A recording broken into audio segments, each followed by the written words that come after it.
दो बातों को अपने जीवन में उतार के रखिएगा।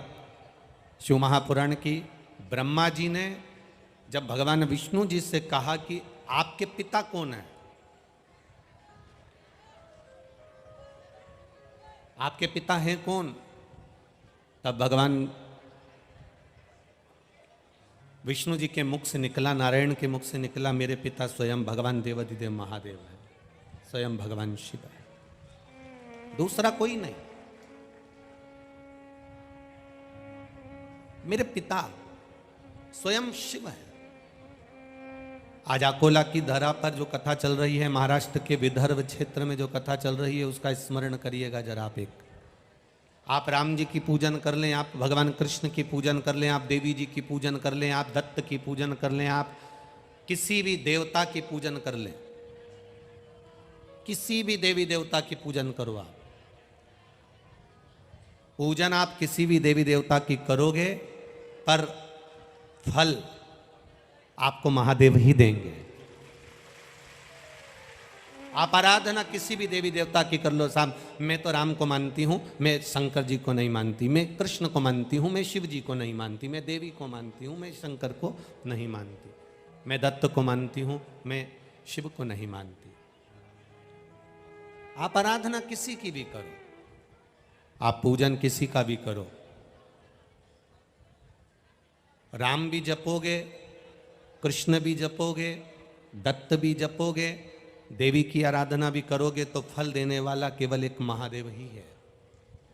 भजन किसी का भी कर लो, आराधना किसी की भी कर लो, पूजन किसी की भी कर लो, पर जब फल देने का समय आता है, जब उस पूजन का कुछ फल देने का समय आए, पूजन का, व्रत का, आराधना का, साधना का कोई पुण्य फल देने का जब समय आता है, उस समय पर भगवान देवाधिदेव महादेव जो मृत्यु लोक में रहते हैं, भगवान शंकर जो भूमि पर रहते हैं, पृथ्वी पर रहते हैं, उनसे पूछा जाता है, महादेव से पूछा जाता है, इसने राम जी की आराधना करी है, इसने कृष्ण जी की आराधना करी है, इसने देवी जी की आराधना करी है, इसने दत्त की आराधना करी है, इसने भगवान गणेश की आराधना करी है। माता पृथ्वी पर रहने वाले देवाधिदेव महादेव से पूछा जाता है कि इसको, इस फल को देना आपका काम है, इसको फल दें कि नहीं दें।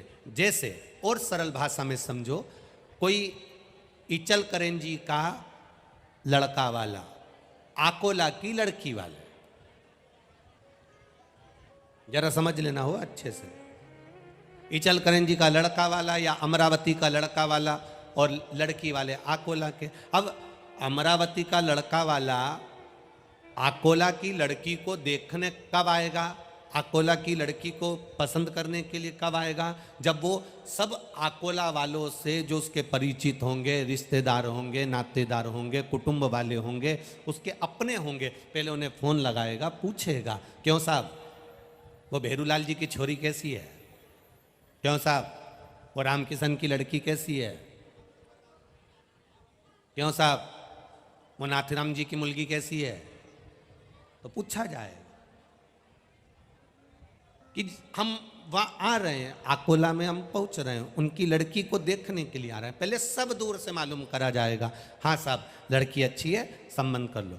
जैसे आपने लड़की के आसपास के लोगों से पूछा कि लड़की कैसी है, लड़की वालों ने लड़के वालों के यहाँ पूछा कि साहब अमरावती में वो व्यक्ति के यहाँ लड़का है और वो कैसा है, उनसे पूछा। उसी तरह 33 कोटि देवी देवता का तुम व्रत कर लो, नवरात्रे का व्रत करो, अष्टमी का व्रत करो, सप्तमी का व्रत करो, छठ का व्रत करो, तीज का व्रत करो, चतुर्थी का व्रत करो, पंचमी का व्रत करो, सोमवार, मंगलवार, बुधवार, गुरुवार, शुक्रवार, शनिवार, तुम किसी भी देवी देवता का व्रत कर लो, पर जब फल देने का समय आता है तब महादेव से पूछा जाता है साहब देना है कि नहीं देना।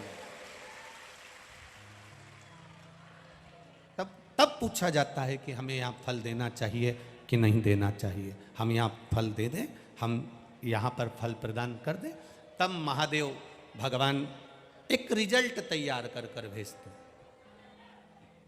तब महादेव कह देते हैं कि आप करो। भजन किसी का भी करिए, नाम जाप किसी का भी करिए, स्मरण किसी का भी करिए, पर फल देने की सामर्थ्यता शिव के पास है, वो दे दे।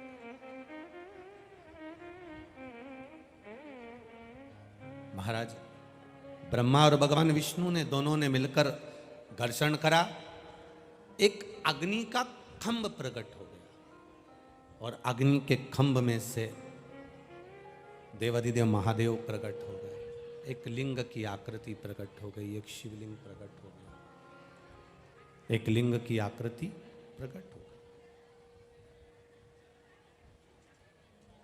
दुनिया का कोई व्यक्ति तुमसे कह दे कि सबसे पहले शंकर जी के शिवलिंग का दर्शन मैंने करा है, या शंकर जी के शिवलिंग का स्पर्श मैंने करा है, या शंकर भगवान के शिवलिंग का पूजन मैंने करा है, पर शिव महापुराण की कथा विद्येश्वर संहिता कहती है, शिव महापुराण का सुंदर आनंदमय कथा रसतत्व कहता है कि सबसे पहले भूमंडल पर, पृथ्वी पर कोई देवता की मूर्ति नहीं थी। इस पृथ्वी पर कौन देवता कैसा है उसको कोई जानता नहीं था।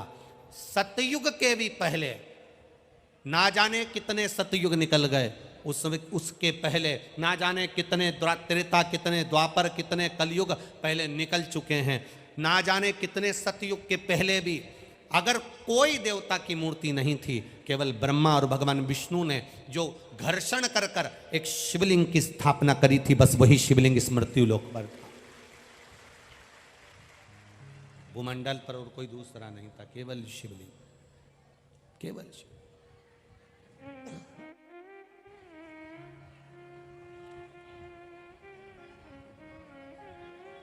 कोई नहीं जानता था किसी को भी। श्री जगत गुरु शंकराचार्य जी ने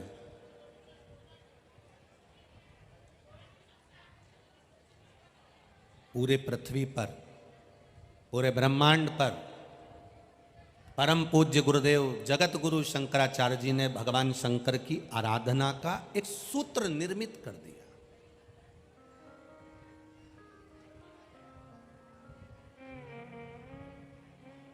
आज भी हमारे यहाँ चार पीठ पर जो जगत गुरु शंकराचार्य बैठे हैं, ये कोई साधारण नहीं है।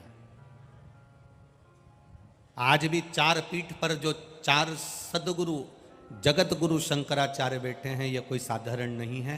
ये भी शंकर का ही एक तत्व माने गए हैं, शिव का ही एक स्वरूप माने गए हैं। महाराज जगत गुरु शंकराचार्य जी ने इस भूमंडल पर शंकर भगवान के शिवलिंग का पूजन का एक प्रमाण निश्चित किया कि शिव पूजन करना कैसे है, शंकर की आराधना कैसे करना है, शिव स्मरण कैसे करना है, शिव पूजन कैसे करना है, शंकर भगवान का गुणगान कैसे करना है, शंकर भगवान का मंत्र जाप कैसे करना है, शंकर भगवान की आराधना कैसे करना है, शिवलिंग की पूजन कैसे करना है। धीरे धीरे जगत गुरु शंकराचार्य जी जब समाधि लीन हो जाते हैं और फिर धीरे धीरे कलिकाल जब बढ़ता चले जाता है, तो लोग आडंबरों में पढ़ना प्रारंभ कर दिए।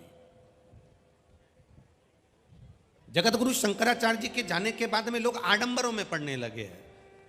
यहां पर विद्या हो रही है, वहां चले जाओ, किसी ने घुमाकर कुछ टोना मार दिया, वहां चले जाओ, ये आडंबर में लोग पढ़ने लगे। जगत गुरु शंकराचार्य जी ने शिव तत्व का पूजन दर्शाया। जगत गुरु शंकराचार्य जी ने अपने जीवन में एक बात कही कि इस संसार सागर में आए हो तो शंकर का गुणगान कर लोगे, शिव का स्मरण कर लोगे, शिव भक्ति कर लोगे, शंकर को जान जाओगे, शिव तत्व को पहचान जाओगे, तो फिर मृत्यु लोक में जन्म नहीं होगा, तुम तर जाओगे। पुनरपि जननम पुनरपि मरणम के प्रपंच से छूटने के लिए जगत गुरु शंकराचार्य जी ने शिव भक्ति को केंद्रित करा। अब धीरे धीरे धीरे धीरे कलिकाल ने अपना पांव पसारना प्रारंभ करा।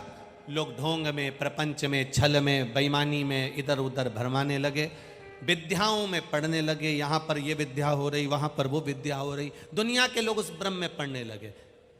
फिर मेरे देवादिदेव महादेव ने फिर कोई कृपा कर दी और कोरोना महामारी आई, और कोरोना महामारी में लोगों ने फिर वापिस जैसे जगत गुरु शंकराचार्य जी ने शिव तत्व को दर्शाया था, वैसा ही कोरोना ने इस शिव महापुराण को दर्शाकर सम्मुख में प्रकट कर दिया कि हम भगवान शंकर की भक्ति कैसे करें। ब्रह्मा भगवान विष्णु ने शिवलिंग की स्थापना करी, शंकर भगवान को प्रकट कर लिया, शिवलिंग को प्रकट कर लिया। उसके बाद भी ब्रह्मा जी के मन में विश्वास जागृत नहीं हुआ कि ये शिव हैं, ये शंकर हैं, ये ओघड़ी है।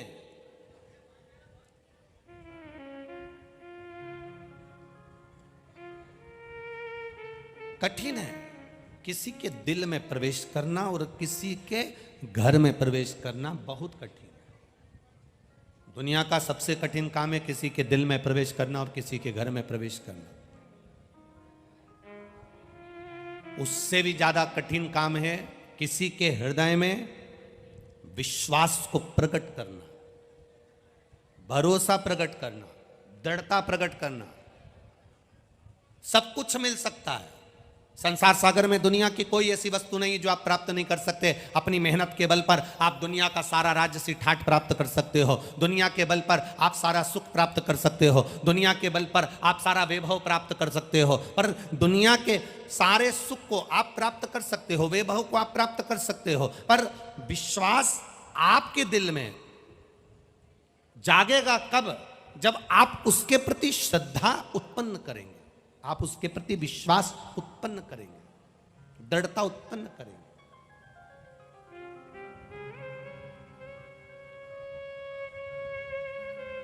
मैंने तेरे ही भरोसे बाबा, तेरे ही भरोसे हवा बिच उड़ती जावांगी बाबा, डोर हटो छकीला में कटी जावागी, भोले मैं तेरी पतन, शंभू मैं तेरी पतन। भगवान की भक्ति करने वाला और राष्ट्र की सेवा करने वाला, सैनिक और भक्त,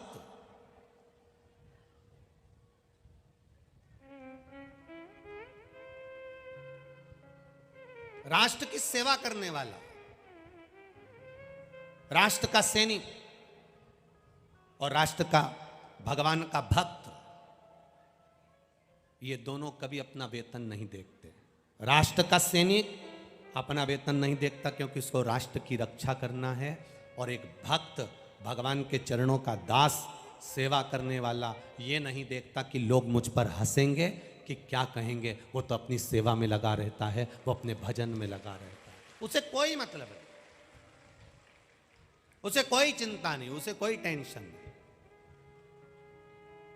जो कथा को श्रवण करने वाले होते हैं, भगवान के मंदिर में जाने वाले होते हैं, भगवत भजन करने वाले होते हैं, भगवत कीर्तन करने वाले होते हैं, मंत्र जाप करने वाले होते हैं, मंत्र स्मरण करने वाले होते हैं, नाम जाप करने वाले होते हैं, भगवत कीर्तन में डूबने वाले होते हैं, वो उन्हें कोई मतलब नहीं कहाँ बैठ रहे हैं, कहाँ उठ रहे हैं, कौन कथा करवा रहा है, कौन नहीं करवा रहा है, उसे किसी से मतलब नहीं। उसको तो केवल मतलब होता है शिव महापुराण से। हमें तो कथा सुनना है, कौन ने कराई, कौन नहीं करा रहा है, कौन क्या बोल रहा है, कौन क्या कर रहा है, उससे कोई मतलब नहीं होता। शंकर का जो भगत होता है, शंकर भगवान पे एक लोटा जल चढ़ाने वाला होता है, शंकर भगवान के मंदिर जाने वाला होता है, शंकर भगवान का गुणगान करने वाला होता है, श्री शिवाय नमस्तुभ्यम बोलने वाला होता है, पंचाक्षर मंत्र नमः शिवाय बोलने वाला होता है, षडाक्षर मंत्र ओम नमः शिवाय बोलने वाला होता है। जो शंकर की शरणागति ग्रहण करने वाला होता है, वो शंकर के मंदिर में झाड़ू भी लगा रहा है, दुनिया उस पर हंस भी रही है तो उसको कोई टेंशन नहीं होता। मंदिर में पोछा लगा रहा है, दुनिया हंस भी रही है, उसे कोई मतलब नहीं होता। क्यों? क्योंकि उसको मालूम है ये जो आज हंसते हैं, किसी के ऊपर जो आज हंसते हैं, वो एक दिन आश्चर्य भी करते हैं, क्या भगवान ने इसको इतना दे दिया होगा, क्या भगवान ने इतनी कृपा कर दी होगी, क्या भगवान ने इतनी करुणा कर दी होगी। हंसेंगे दुनिया। आग लगे बस्ती में, अपन रहो मस्ती में। दुनिया हंसेगी, अपशब्द कहेगी, ताना देगी, आड़ा टेढ़ा बोलेगी, कहेंगे लोग। कहने वाला कहता रहेगा। आपको कई लोग कहते हैं गुरुजी हम बिल्कुल अकेले हैं, हम बहुत परेशान हो गए, हम बहुत दुखी हो गए, हम बहुत अकेले हैं। एक बहन ने पत्र लिखा है, देखिए।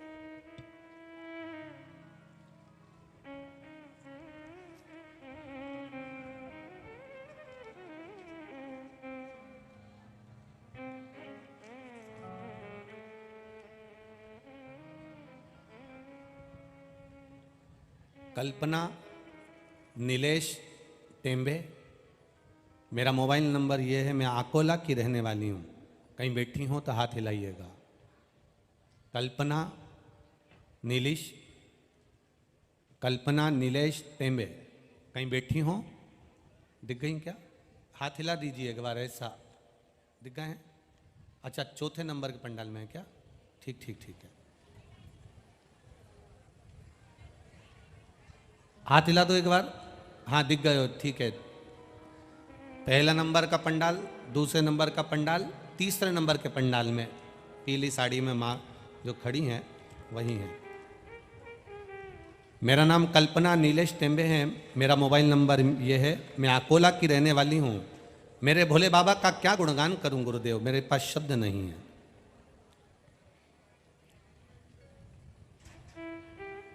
हमारे घर में दुकान है, 2 बेटियां हैं मेरी गुरुदेव, बेटा नहीं था। लोग शब्दों पर शब्द कहते थे, कौन खाएगा, आड़ा टेढ़ा कहते थे। बेटियों को देखकर भी अपशब्द कहा करते थे गुरुदेव। 13 साल हो गए थे बेटियों को जन्म लिए, पर कोई पुत्र नहीं था। लोगों के शब्द सुनती थी, कहने वाला कहता ही रहता था महाराज कि बेटा नहीं होगा।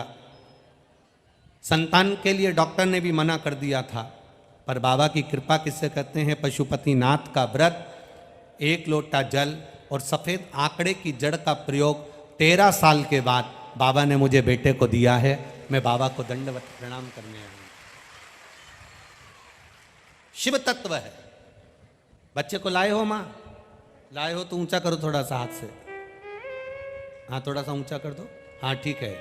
हर हर महादेव। शिव तत्व को जानना। एक पत्र और है बड़ा सुंदर, देखिए।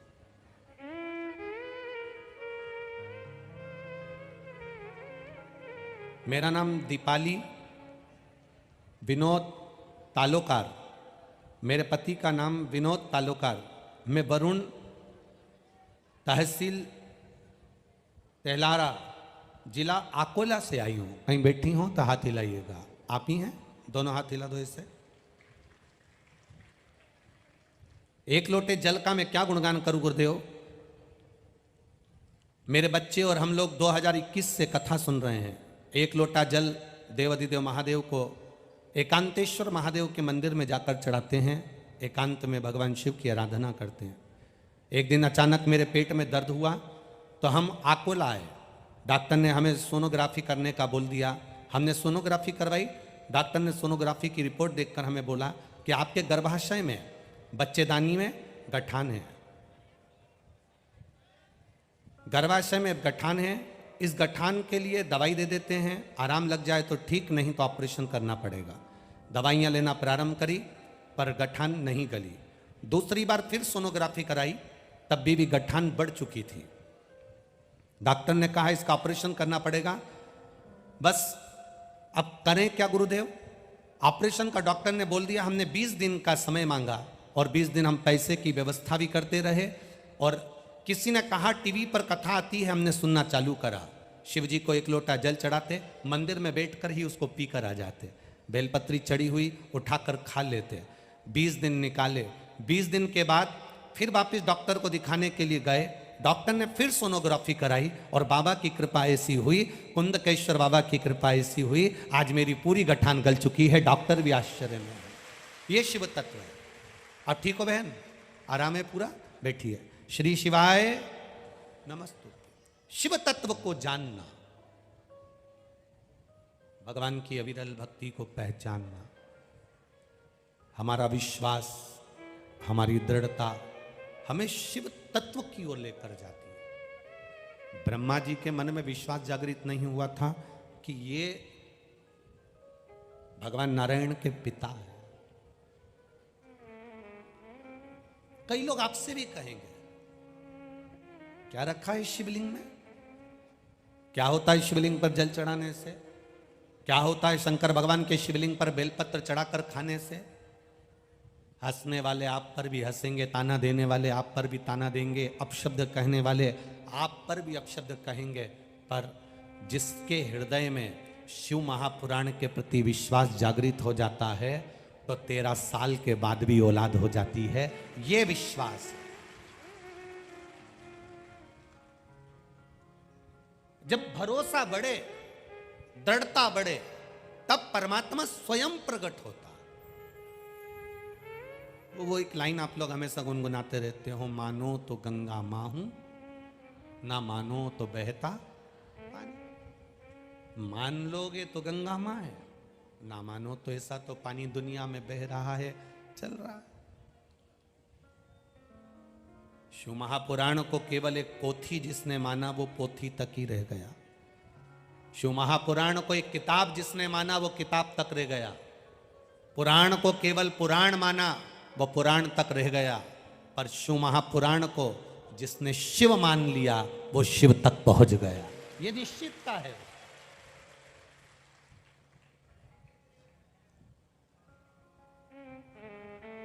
ब्रह्मा जी का विश्वास जागृत नहीं हुआ, आखिरी में उनका सिर कट गया। लुढ़कता लुढ़कता सिर गया, बड़का पेड़ उत्पन्न हुआ, उसके नीचे भी देवाधिदेव महादेव बैठे तो बटकेश्वर महादेव पड़ा। अब ब्रह्मा जी से कहा कि जाओ तुम ये सृष्टि की रचना करो। अब सृष्टि की रचना करना है तो ब्रह्मा जी ने विचार करा कि मैं पूछूं तो पूछूं किससे कि सृष्टि की रचना कौन करना चाहता है, कैसे करना चाहता है, मैं किससे पूछूं सृष्टि की रचना।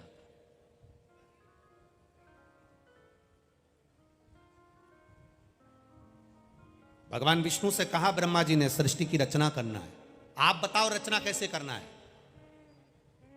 भगवान विष्णु जी ने कहा, नारायण बोले कि शंकर भगवान बताएंगे कि सृष्टि की रचना कैसे करना है, क्योंकि मैं बैकुंठ में रहता हूं, तुम ब्रह्मलोक में रहते हो। पृथ्वी पर कैसे मनुष्य चाहिए, पृथ्वी पर कैसा व्यक्ति चाहिए, पृथ्वी पर कैसा होना चाहिए, ये तो शिव जी ही बता सकते हैं, कोई दूसरा बता ही नहीं सकता। आप महादेव से पूछो। महादेव से ब्रह्मा जी ने पूछा कि सृष्टि की रचना करना है, महादेव ने कह दिया सृष्टि की रचना करना है, आधे पुरुष बना दो आधे स्त्री बना दो।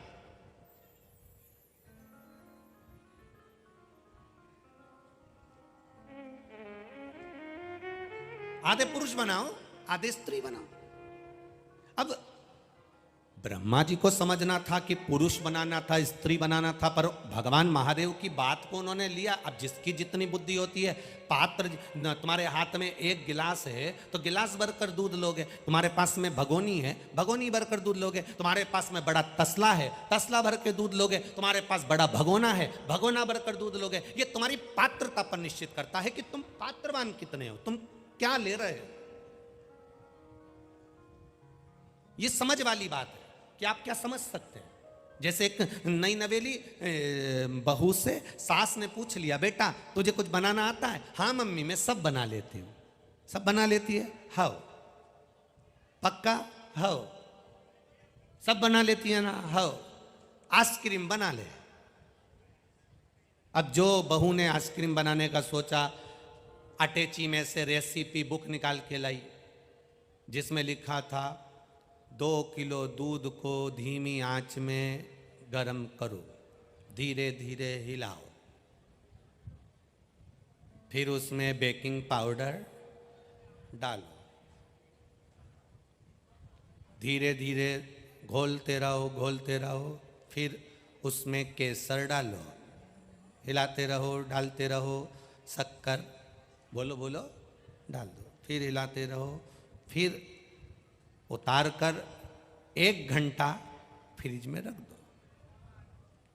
बहू ने समझ लिया।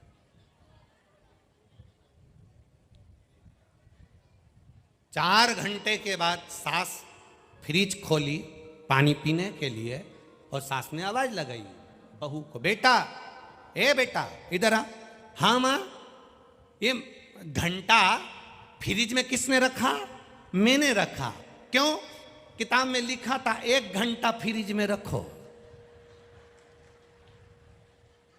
सास भी सिर ठोक ली। सास ने कहा उसमें लिखा था जो तूने घोल तैयार करा है उसको 1 घंटा फ्रिज में रख, तू मंदिर का घंटा रखी आई, तो मंदिर का घंटा। ये समझ वाली बात है, हम क्या समझ रहे हैं ये हमारे सोच पर निर्भर करता है। ब्रह्मा जी से भगवान शिव जी ने कहा आधे पुरुष बनाओ आधे स्त्री बनाओ। ब्रह्मा जी ने ब्रह्मांड की पहली सृष्टि का निर्माण करना प्रारंभ करा और ब्रह्मांड की सबसे पहली सृष्टि में ब्रह्मा जी ने आधा पुरुष आधा स्त्री किन्नरी किन्नरों का निर्माण कर दिया। पूरा ब्रह्मांड किन्नरों से भर दिया, पूरा ब्रह्मांड।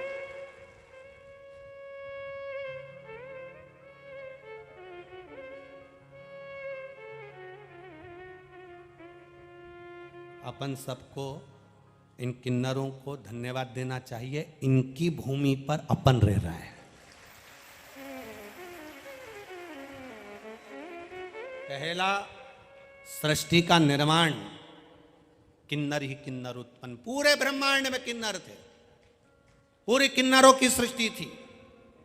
जब किन्नरों की सृष्टि का निर्माण हो गया, भगवान विष्णु और भगवान शिव महादेव दोनों आराम से भ्रमण करते करते मृत्यु लोक में आ गए। और मृत्यु लोक में आकर जो देखा तो नारायण तो ठहाका लगाकर हंस दिए, भगवान विष्णु को हंसी आ गई। हमारा शिव महापुराण की कथा कहती है कभी बहुत मोटा व्यक्ति है उसको देखकर भी नहीं हंसना, कोई बहुत दुर्बल व्यक्ति है उसको देखकर भी नहीं हंसना। शिव महापुराण की कथा कहती है कोई रोगीला व्यक्ति है उसको देखकर भी नहीं हंसना, कोई बहुत विकलांग है उसको देखकर भी नहीं हंसना, कोई अपनी वाणी से बीन है उसको देखकर भी नहीं हंसना, और कभी मार्ग में किन्नर भी नजर आ जाएं तो उनको देखकर नहीं हंसना। ये शिव महापुराण की कथा कहती है, ये शिव तत्व की कथा कहती है। भगवान विष्णु ने जो किन्नरों को देखा, देखकर भगवान विष्णु ठहाका लगा दिए, हंस दिए। जैसे ही मेरे नारायण हंसे, शंकर जी की आंख से अश्रु बहने लगे। नारायण आप बैकुंठ अधिपति, आप मुस्कुरा रहे हो, हंस रहे हो, क्यों?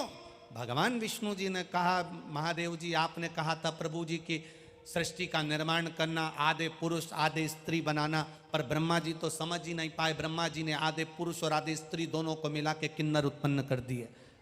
तो भगवान शिव जी ने कहा आपको हंसने की क्या जरूरत प्रभु, हंसे हो आप, ये ठीक नहीं है। जो किसी विकलांग पर हंसता है मरने से पहले उसको उसी के जैसा होना पड़ता है। जो किसी निर्बल को देखकर हंसता है, जो किसी गरीब को देखकर हंसता है, जो किसी के स्वरूप को देखकर हंसता है, उसको एक जन्म वही पाना पड़ता है। भगवान विष्णु से भगवान शिव जी ने कह दिया अब तुम इन किन्नरों पर हंसे हो, इसलिए पृथ्वी पर तुमको भी एक बार नारायण किन्नर बनना पड़ेगा। तुमको भी पृथ्वी पर जाकर एक बार किन्नर बनना पड़ेगा। आया कौरव और पांडवों का युद्ध हो रहा था। कौरव और पांडवों के युद्ध में जिस कुरुक्षेत्र की भूमि पर युद्ध होना था, वहां कुरुक्षेत्र की भूमि पर चंडी प्रसन्न प्रकट हो गई और चंडी प्रकट होकर बोलती है ये भूमि मेरी है, इस भूमि पर जो युद्ध लड़ेगा उसको अपने परिवार में से एक एक की बलि देना पड़ेगा। कौरव खुश हो गए, हम 100 भाई में से एक भाई अगर मर भी जाएगा, बलि में चढ़ भी जाएगा, 99 भाई बचेंगे, पर पांडवों में से एक चले जाएगा तो 4 ही बचेंगे। कौरव तो खुश हो गए पर पांडव मौन होकर बैठ गए। भगवान कृष्ण ने पूछा अर्जुन से आज तुम चुप क्यों हो, तुम चुप क्यों? अर्जुन कहते हैं चंडी को प्रसन्न करने के लिए बलि देना है, 1 दिन शेष है और बलि देना है दूसरे दिन। अब आप बताओ बलि दें तो दें किसकी दें? युधिष्ठिर कहता है मेरी बलि चढ़ा दो, भीम कहता है मेरी बलि चढ़ा दो, नकुल कहता है मेरी बलि चढ़ा दो, सहदेव कहते हैं मेरी बलि चढ़ा दो, अर्जुन कहते हैं मेरी बलि चढ़ा दो। भगवान कृष्ण कहते हैं किसी की बलि देने की जरूरत नहीं है, परिवार में से किसी की बलि चाहिए। एक काम याद करो अर्जुन, द्रौपदी तुम्हारे कक्ष में थी। अर्जुन उस समय पर भीम द्रौपदी के साथ रह रहे थे। द्रौपदी से विवाह हुआ था तो उसने एक संकल्प लिया था कि मैं एक पति के साथ में 1 वर्ष रहूंगी, उस वर्ष में कोई दूसरा मेरा पति उस पति के कक्ष में नहीं आएगा, वरना उससे बन जाना पड़ जाएगा। ब्राह्मण के बच्चे को शेर उठा कर ले गया। ब्राह्मण रोता हुआ आया, अर्जुन मेरे पुत्र को शेर ले गया, सिंह ले गया, अर्जुन मेरे बेटे को बचा ले। अर्जुन ने गांडीव ढूंढा, मेरा धनुष कहां है? ढूंढते ढूंढते भीम के कमरे में चले गया जहां द्रौपदी बैठी थी। बस अर्जुन ने गांडी उठाया, ब्राह्मण के बच्चे को तो बचा लिया, पर द्रौपदी ने हाथ जोड़कर कह दिया अब तुम्हें वन जाना पड़ेगा। और जो द्रौपदी वन को भेज देती है अर्जुन को, अर्जुन जाते जाते नागों की कन्या उलूपी के साथ में विवाह कर लेते हैं। उनसे एक बेटा जन्म ले लेता है जिसका नाम आरावन होता है। उस बेटे ने जन्म ले लिया। भगवान कहते हैं अर्जुन तुम्हारा पुत्र उस वन में है, उसको लेकर आओ, बलि उसकी चढ़ाएंगे। जाओ उसको लेकर आओ। अर्जुन गए, आरावन को लेकर आते हैं। उलूपी ने पूछा क्यों लेकर जा रहे हो? युद्ध के मैदान में युद्ध हो रहा है कौरव और पांडवों का, इसलिए बेटे की जरूरत है तो बेटे को लेकर जा रहा हूं। आरावन पूछ रहा है पिताजी मेरे लिए तुम जो बोलोगे मैं वो करूंगा। बहुत वीर था आरावन। आरावन ने कहा एक एक को पटक पटक कर मारूंगा, एक एक का शीश काट दूंगा, मैं कौरवों को छोड़ूंगा नहीं पिताजी। बस आप चिंता मत करो, आप बैठना, ये आरावन सबको मार गिराएगा। अर्जुन लेकर जब आरावन को आए, भगवान कृष्ण ने कह दिया आरावन हमें तुमसे युद्ध नहीं लड़वाना है, हमें तो तुम्हारी बलि चढ़ाना है। भगवान ने जैसे कहा, आरावन कहते हैं प्रभु मैं मरने को तैयार हूं, अपने पिता के लिए, अपने माता के लिए, अपने परिवार के लिए मैं मरने को तैयार हूं, पर शर्त केवल इतनी सी है, मैंने सुना है अगर कोई कुंवारी अवस्था में मर जाता है ना, उसको तर्पण नहीं मिलता, उसकी तिलांजलि नहीं होती। कोई कुंवारी अवस्था में मर जाता है तो उसका पिंडदान नहीं होता। कोई कुंवारी अवस्था में मर जाता है तो गया का श्राद्ध नहीं होता। कोई कुंवारी अवस्था में मर जाता है तो ब्रह्म कपाली नहीं होती। कोई कुंवारी अवस्था में मर जाता है तो ब्राह्मण को कितना भी भोजन करा लो उसको भोजन प्राप्त नहीं होता। कोई कुंवारी अवस्था में मर जाता है उसको कितनी भी तिलांजलि कर दो, कितना भी जल दे दो, उसको जल नहीं मिलता।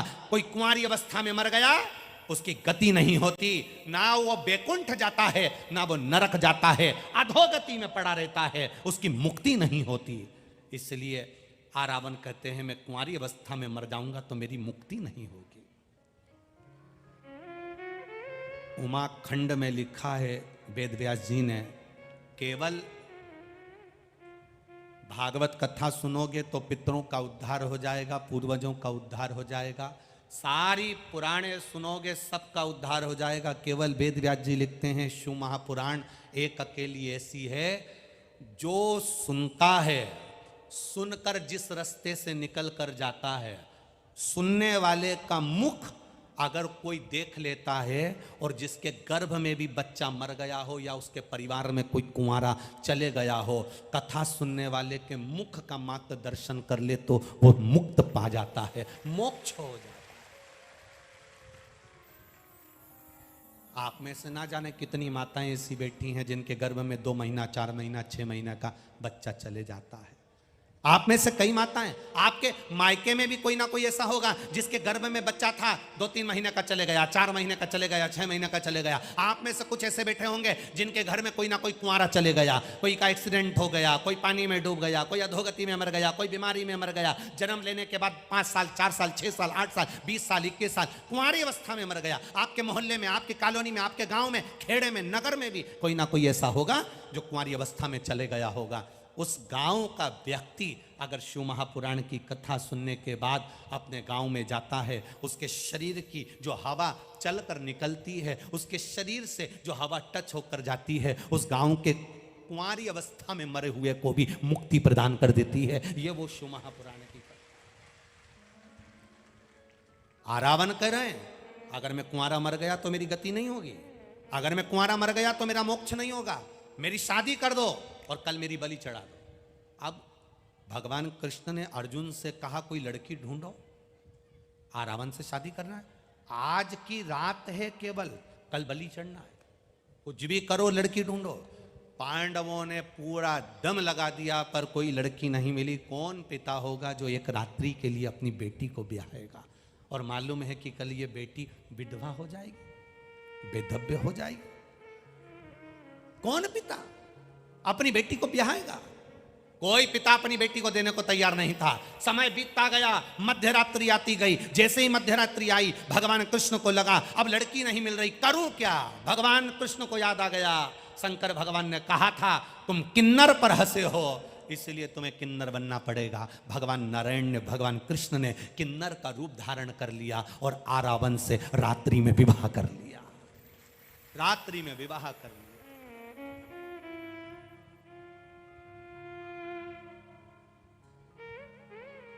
कई लोग पूछते हैं गुरुजी ये किन्नर गले में मंगलसूत्र पहनते हैं, मांग में सिंदूर भरते हैं, हाथ में चूड़ा पहनते हैं, पांव पैजनियाँ पहनते हैं, कमर करधनियाँ पहनते हैं, मुख पर लाली, नैनों में सुरमा, बालों में गजरा होता है, क्या ये किन्नर का भी विवाह होता है? शिव महापुराण की कथा कहती है संसार में मृत्यु लोक में जो किन्नर होते हैं इनका भी विवाह मध्य रात्रि में आरावन के साथ ही होता है।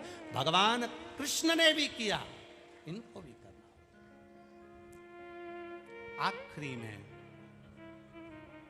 केवल एक हंसी, केवल एक, तुम किस पर हंस रहे हो,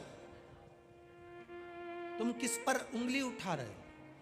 शिव महापुराण की कथा कहती है एक उंगली जब हम किसी पर उठाते हैं तो ये 3 उंगली हमारी ओर जाती है, उसमें एक अवगुण है तो हमें 3 अवगुण भरे हुए हैं, उसमें एक गलती है तो हमें 3 गलतियां हैं। ये 3 उंगलियां हमारी ओर दिखाती है कि अपने आप को हमें सुधारना है, अंधे को देखकर कभी अंधा नहीं कहना। श्री स्वामी समर्थ जी एक बार सूरदास जी से मिले थे। श्री स्वामी समर्थ जी एक बार सूरदास जी से मिले, सूरदास जी के नेत्र नहीं थे। श्री स्वामी समर्थ जी ने जाकर सूरदास जी को देखा, सूरदास जी को देखते से स्वामी समर्थ जी ने कहा आपके नेत्र नहीं हैं। सूरदास जी ने कहा आप कौन? स्वामी समर्थ जी कहते हैं मैं स्वामी समर्थ। सूरदास जी कहते हैं मैंने सुना है कि आपके दरवाजे पर कोई आता है तो खाली नहीं जाता स्वामी समर्थ। जो सूरदास भगवान कृष्ण की लीला का गुणगान करते हैं, जो सूरदास भगवान कृष्ण के गुणगान में लगे रहते हैं, वो सूरदास जी कर रहे हैं स्वामी समर्थ से मैंने सुना है आपके दरवाजे पर कोई आता है तो खाली नहीं जाता, खाली कुएं को केवल आप एक बूंद पानी डालकर भर देते हो। कोई गोदी खाली आए तो उस बांझन की गोदी में लाल दे देते हो, दुखी आया उसको आप सुखी कर देते हो स्वामी समर्थ। क्या मैं सूरदास मेरी भी अभिलाषा पूरी होगी? स्वामी समर्थ मुस्कुराए, हंसे और मुस्कुराकर स्वामी समर्थ जी ने कहा सूरदास तुम्हारे मन में सोच लो तुम्हें क्या चाहिए। सूरदास जी कहते हैं बस आपके दरवाजे पर आया हूं तो सोच लिया। सूरदास जी ये स्वामी समर्थ आज आपसे कहता है आपने भगवान कृष्ण का दर्शन मांगा है, एक बार आपके नेत्र आएंगे और आप भगवान का दर्शन कर लोगे। एक बार आपके नेत्र आएंगे और आप भगवान का दर्शन कर लोगे। और वही हुआ, सूरदास जी एक कुएं में जाकर गिर गए। कुएं में जाकर गिरे, वहां से भगवान कृष्ण राधा जी के साथ जा रहे थे। सूरदास जी पुकार रहे थे, राधा जी को पुकार रहे हैं। राधा जी दौड़कर कुएं में गई और सूरदास जी को निकालने लगी, सूरदास को निकाल रही। सूरदास जी ने पूछा आप मुझे बाहर निकाल रही हो कौन? राधा जी ने अपना नाम नहीं बताया, बस सूरदास जी का हाथ पकड़ा और निकाल कर बाहर कर दिया। सूरदास जी ने जैसे हाथ पकड़ा, सूरदास जी कहते हैं आपने मुझे कुएं से बाहर निकाला, मैं आपके चरणों को प्रणाम करना चाहता हूं। राधा जी बोली रेंदो रेंदो, मुझे प्रणाम मत करो। नहीं मैं तो प्रणाम करूंगा। राधा जी के चरणों में सूरदास जी ने प्रणाम करा। जैसे ही प्रणाम करा, राधा जी अपना पांव छुड़ाने लगी। पांव छुड़ाती हैं, पांव की एक पायल सूरदास जी के हाथ में रह जाती है। राधा जी ने भगवान कृष्ण से कहा मेरी पायल ला के दो। भगवान बोले मैंने पहले ही मना करा था मत जा, वो आंखों से अंधा है पर अंदर से देख लेता है। कैमरे लगे हुए हैं, मैंने पहले मना करा था तेरे को, क्यों गई तू? कुछ भी करो मेरी पायल ला कर दो। भगवान कृष्ण राधा जी को लेकर सूरदास के पास गए। सूरदास, भगवान कहते हैं राधा जी की पायल दे दो। सूरदास जी कहते हैं एक ही शर्त पर दूंगा, पहले दर्शन करा दो। स्वामी समर्थ जी ने कहा था कि एक बार दर्शन होगा, भगवान ने सूरदास को नेत्र दे दिए। सूरदास जी ने भगवान का दर्शन करा।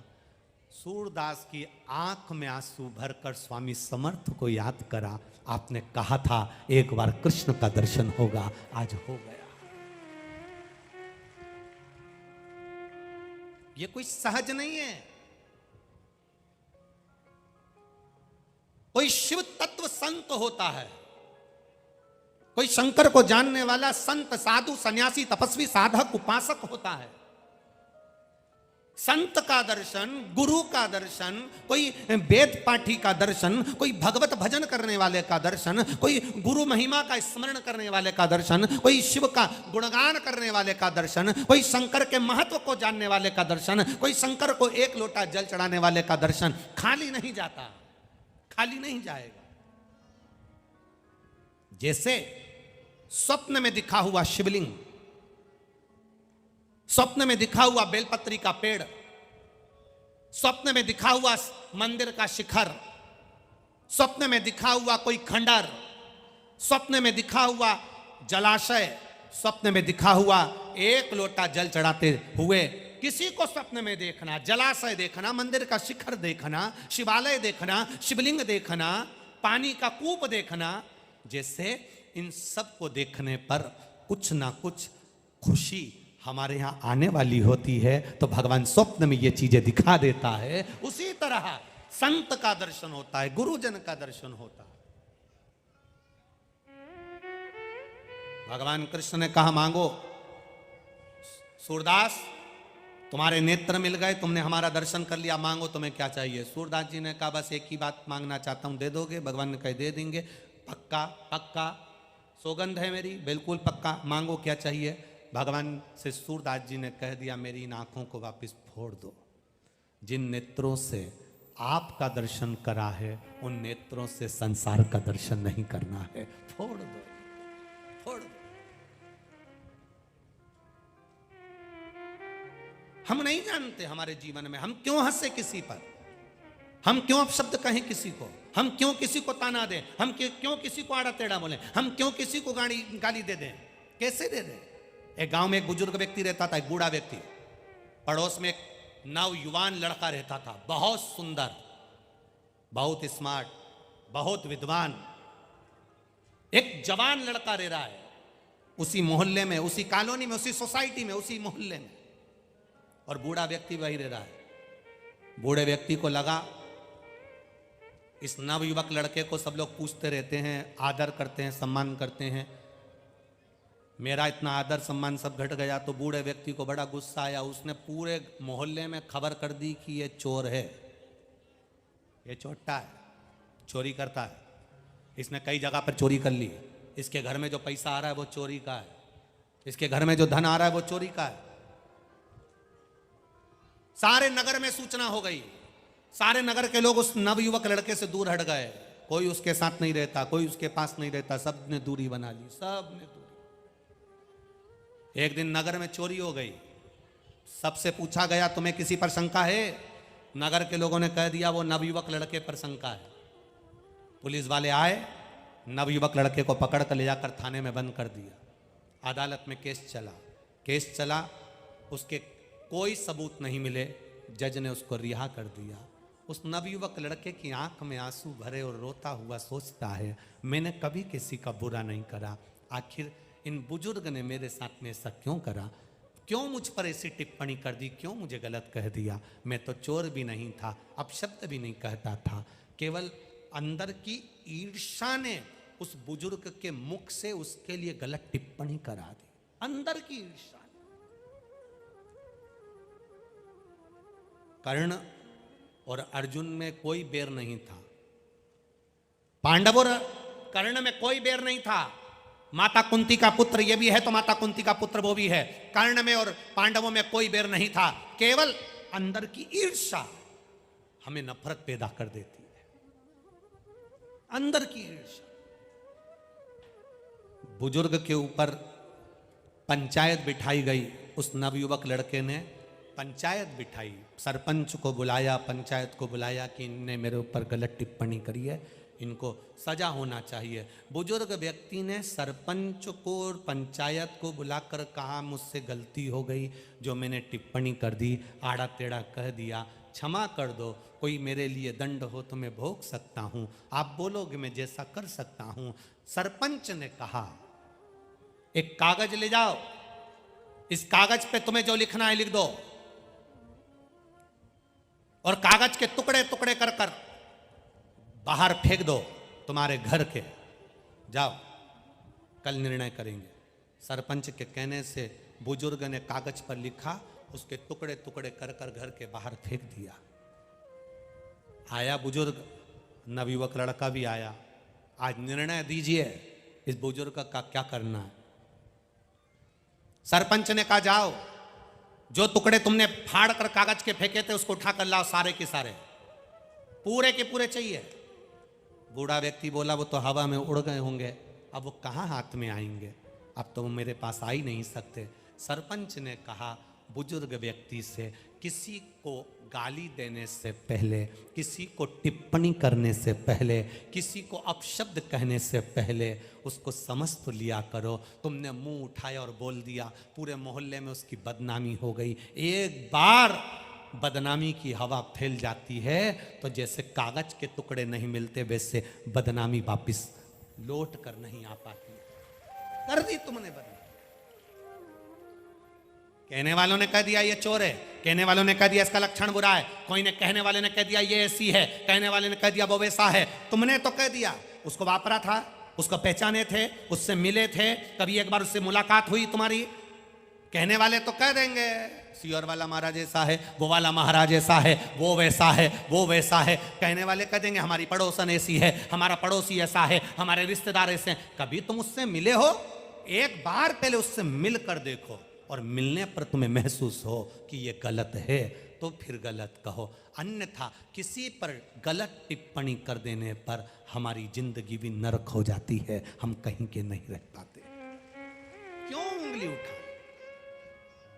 मत बुरे कर्म कर बंदे वरना पछताएगा, भगवान की आंखों से तू बच नहीं पाएगा, तू बच नहीं पाएगा।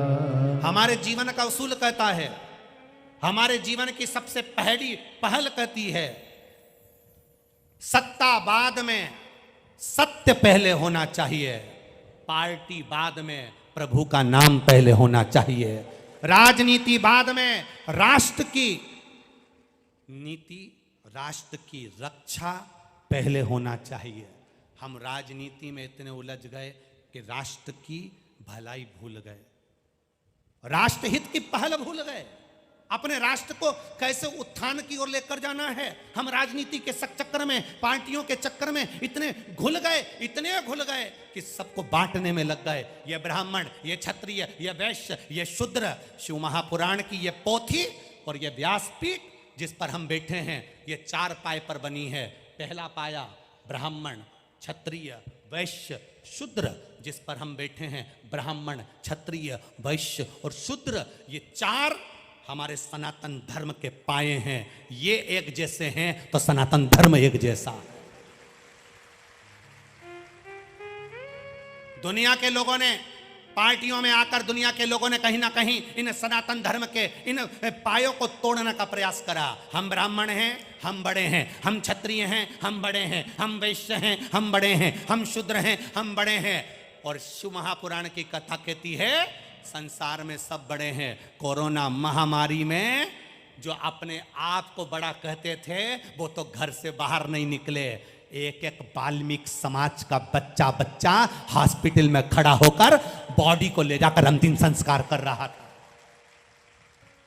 जिसको लोग शूद्र कहते हैं, जिसको लोग छोटा कहते हैं, जिसको लोग पूछते नहीं है, एक एक वाल्मीकि समाज का बच्चा बच्चा, एक एक छोटे से छोटा व्यक्ति, हॉस्पिटल में काम करने वाला, झाड़ू लगाने वाला, पोछा लगाने वाला, बड़ा बड़ा व्यक्ति अपने घर से नहीं निकल रहा था, पर झाड़ू लगाने वाला, पोछा लगाने वाला, हॉस्पिटल में सब जगह पर कोरोना का कहर छा रहा था, और एक छोटा सा झाड़ू लगाने वाला, पोछा लगाने वाला पन्नी में बॉडी को बंधा हुआ है। घर के लोग अंतिम संस्कार नहीं कर रहे, पर वो साधारण सा छोटा व्यक्ति जिसको लोग शूद्र कह देते हैं, अपशब्द कह देते हैं, वो छोटा सा व्यक्ति शमशान में जाकर एक बेटा जो फर्ज अदा करता है, वो छोटे व्यक्ति ने फर्ज अदा करा है, अग्निदान का। हम कर रहे हैं, हम इस पार्टी के, हम ब्राह्मण, हम क्षत्रिय, हम वैश्य, हम शूद्र।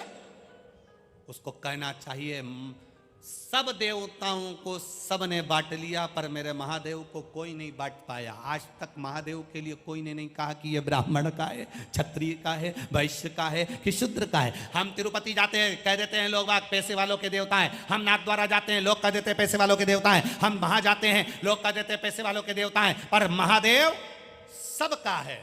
इसलिए उसका नाम पशुपतिनाथ है। उसके मंदिर में कुत्ता भी जाकर बैठ जाता है तो भी वो उसका विश्वनाथ है, उसको संभाल लेता है, साधारण नहीं है।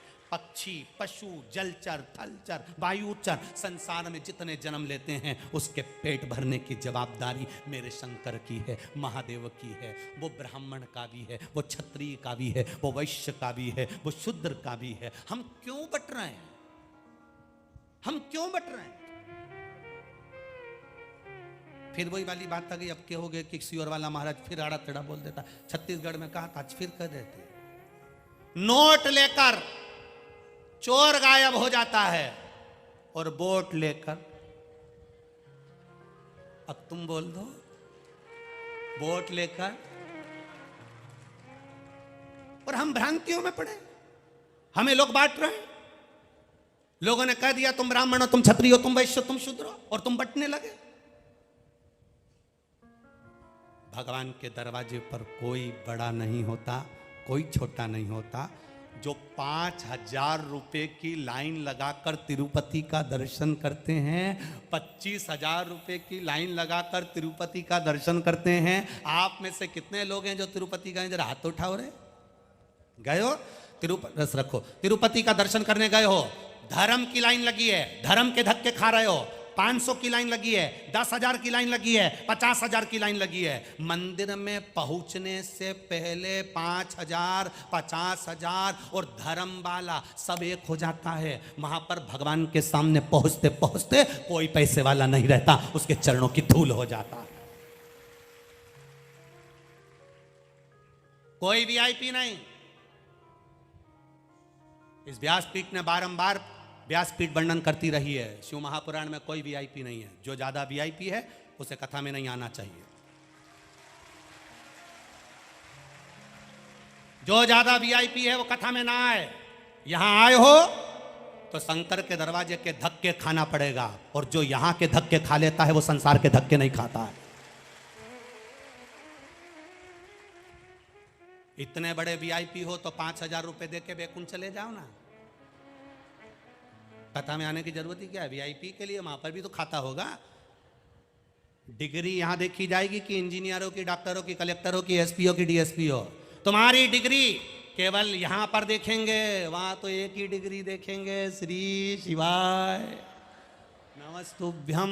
वहां एक ही डिग्री देखी जाएगी कि भगवान का भजन कितना करा है, स्मरण कितना करा है, कीर्तन कितना करा है, मंत्र कितना जपा है, कथा कितनी श्रवण करी है, परहित कितना करा है। किसी दुखी को देखकर दुखी हुए, किसी सुखी को देखकर सुखी हुए, किसी के दर्द को अपना माना। वहां पर केवल यह देखा जाएगा कि तुमने परहित कितना करा। यहाँ पर तो लोग डिग्री देख लेंगे, साहब डॉक्टर है, साहब सीए है, साहब इंजीनियर है, साहब कलेक्टर है, साहब मिनिस्टर है। यहाँ डिग्री देखेंगे, वहाँ नहीं देखेंगे, वहाँ कुछ नहीं देखेंगे। वहाँ तो केवल इतना देखेंगे, आकोला के पास में कथा हुई थी, 9 किलोमीटर दूर राजेश्वर की धरा पर कथा हुई थी। सियोर वाला महाराज आया था, कथा चल रही थी। चौरसिया परिवार, दुबे परिवार जजमान था, उन्होंने कथा करवाई थी। तू अपना घर छोड़ के उनके कथा सुनने दरवाजे तक गई कि नहीं गई? क्योंकि भगवान कृष्ण ने भी रुक्मणी जी से कहा था, तू श्रृंगार करके जगदम्बा के मंदिर पहुंच जाना। बोलो, बोला था कि नहीं बोला था? भागवत हो रही बाजू में तो वो बोलते महाराज जी कि तैयार होकर रुक्मणी श्रृंगार करके, पत्र पढ़कर भगवान ने कहा ब्राह्मण देवता रुक्मणी जी से कह दो श्रृंगार करके जगदम्बा के मंदिर पहुंच जाए, मैं उसे लेने के लिए पहुंच जाऊंगा। भगवान ने रुक्मणी जी से यह नहीं किया कि तू तैयार होकर छत पे खड़ी हो जाना। बोले भगवान कि तू तैयार होकर छत पे खड़ी हो जाना? भगवान ने बोला कि तू तैयार होकर बाहर चौराहे पे आ जाना? भगवान ने बोला कि तू तैयार होकर रोड पे आ जाना? भगवान ने कहा रुक्मणी से कहो श्रृंगार करके जगदम्बा के मंदिर पहुंचे, मैं उसे लेने पहुंच जाऊंगा। भगवान भी ये कहते हैं श्रृंगार करके भक्ति का तुम महादेव की कथा तक पहुंचो, वो तुम्हें लेने के लिए तुम्हारे दरवाजे पर आ जाए। हम तो जाएं, हम पहुंचे। अरे कितनी कृपा मेरा राज राजेश्वर करा है, जरा सोचो तो। जो कथा दिन में 1 बजे से 4 बजे होने वाली थी, भरचक धूप में होने वाली थी, दिन भर तुम्हारा यही समय हो जाता। सुबह से आकर जगह संभालते, रात को घर पहुंचते। कितनी कृपा राज राजेश्वर ने करी। सवेरे 8 बजे से कथा रख दी, बस मुंडा धो ब्रश करते करते ही कथा में पहुंच जाओ और रोटी खा के घर जाओ, सीधा काम। कितनी कृपा करा वो, कितनी दया करी उसने, कितनी करुणा करी उसने। जरा विचार करिए, उसकी दया का कोई पार नहीं, कोई पार। इसीलिए शिव तत्व कहता है महाराज, हरिओम में ओम समाया है, मेरा भोला नगर में आया है। हरिओम में ओम समाया है, मेरा भोला नगर में आया है। हरिओम में ओम समाया है, मेरा भोला नगर में आया है। हरिओम में ओम समाया है, मेरा भोला नगर में आया है। मेरा भोला नगर में आया है, मेरा भोला नगर में आया है। मेरा भोला नगर में आया है, मेरा भोला नगर में आया है। हरिओम में ओम समाया है, मेरा भोला नगर में आया है। हरिओम में ओम समाया है, मेरा भोला नगर में आया है। राधे हरि बोल।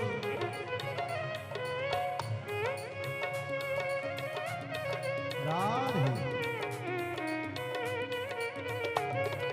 जय हो, जय हो।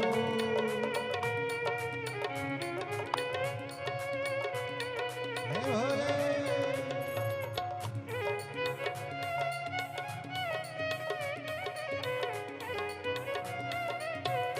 शंभो।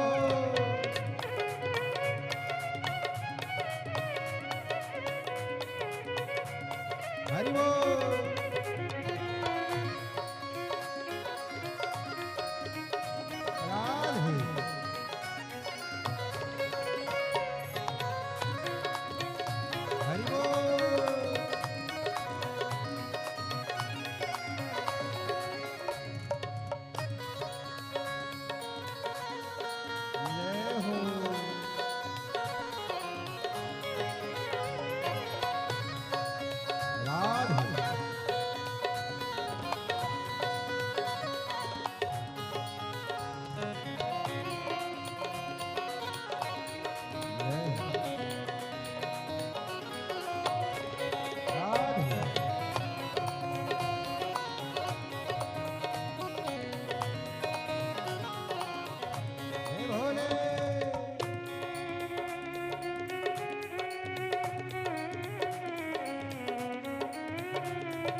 मेरे भोले के मस्तक पे गंगा है, मेरे भोले के मस्तक पे चंदा है, मेरे भोले के मस्तक पे गंगा है, मेरे भोले के मस्तक पे गंगा है, गंगा में ओम समाया है, मेरा भोला नगर में आया है, गंगा में ओम समाया है, मेरा भोला नगर में आया है, मेरा भोला नगर में आया है, मेरा भोला नगर में आया है, ओ मेरा भोला नगर में आया है, मेरा भोला नगर में आया है, मेरा भोला नगर में आया है, मेरा भोला नगर में आया है, हरि ओम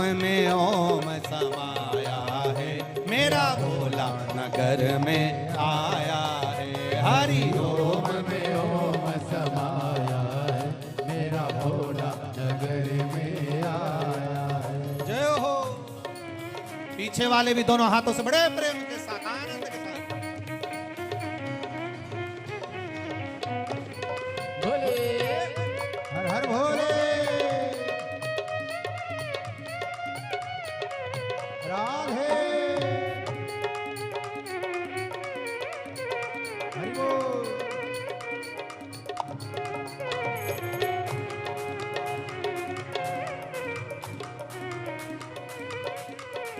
भोले जय हो शंभो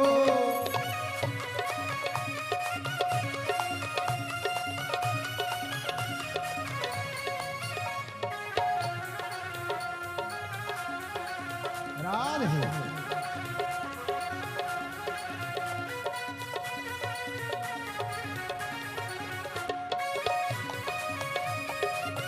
शंकर भगवान की जय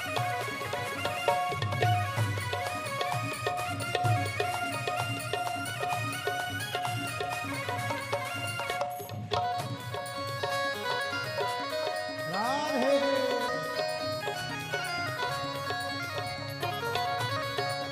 हरि बोल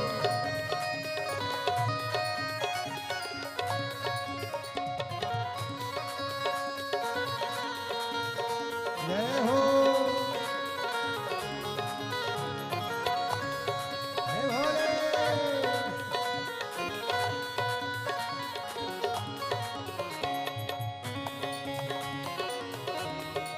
राधे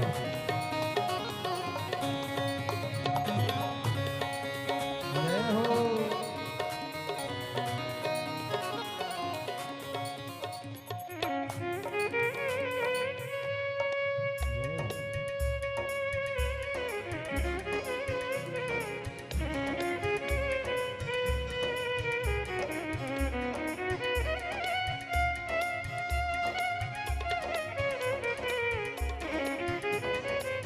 शंभो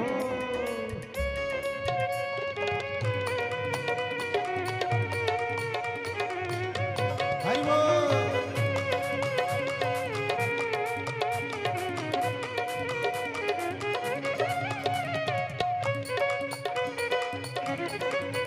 जय हो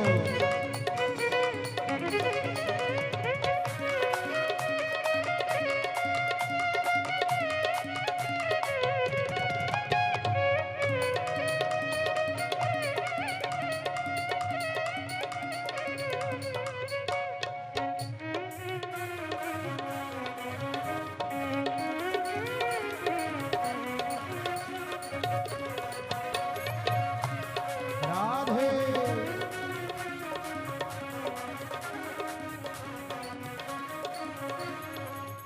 मेरे भोले के हाथों में डमरू है, मेरे भोले के हाथों में डमरू है, मेरे भोले के हाथों में डमरू है, मेरे भोले के हाथों में डमरू है, हाँ डमरू है हो डमरू है, डमरू है हो डमरू है, हाँ डमरू है हो डमरू है, डमरू है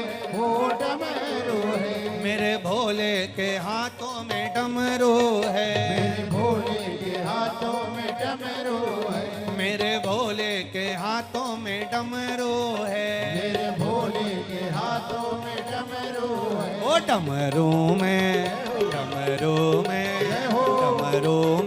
ओम समाया है, मेरा भोला नगर में आया है। डमरू में ओम समाया है, मेरा भोला नगर में आया है। डमरू में ओम समाया है, मेरा भोला नगर में आया है। डमरू में ओम समाया है, मेरा भोला नगर में आया है। मेरा भोला नगर में आया है, मेरा भोला नगर में आया है, मेरा भोला नगर में आया है। वो मेरा भोला नगर में आया है, मेरा भोला नगर में आया है, मेरा भोला नगर में आया है। डमरू में ओम समाया है, मेरा भोला नगर में आया है। डमरू में ओम समाया है, मेरा भोला नगर में आया है। हरिओम में ओम समाया है, मेरा भोला नगर में आया है। हरिओम में ओम समाया है, मेरा भोला नगर में आया है। जय हो।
राधे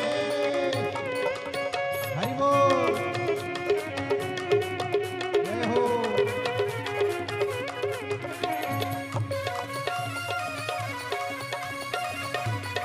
राधे शंभो।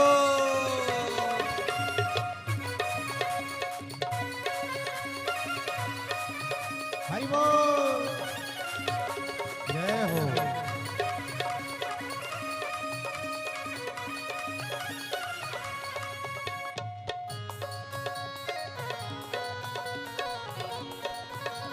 राधे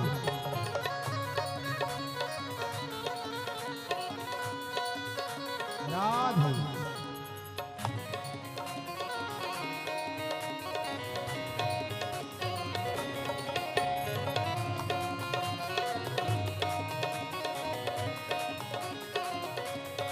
बड़े भाव से दोनों हाथों से प्रेम के साथ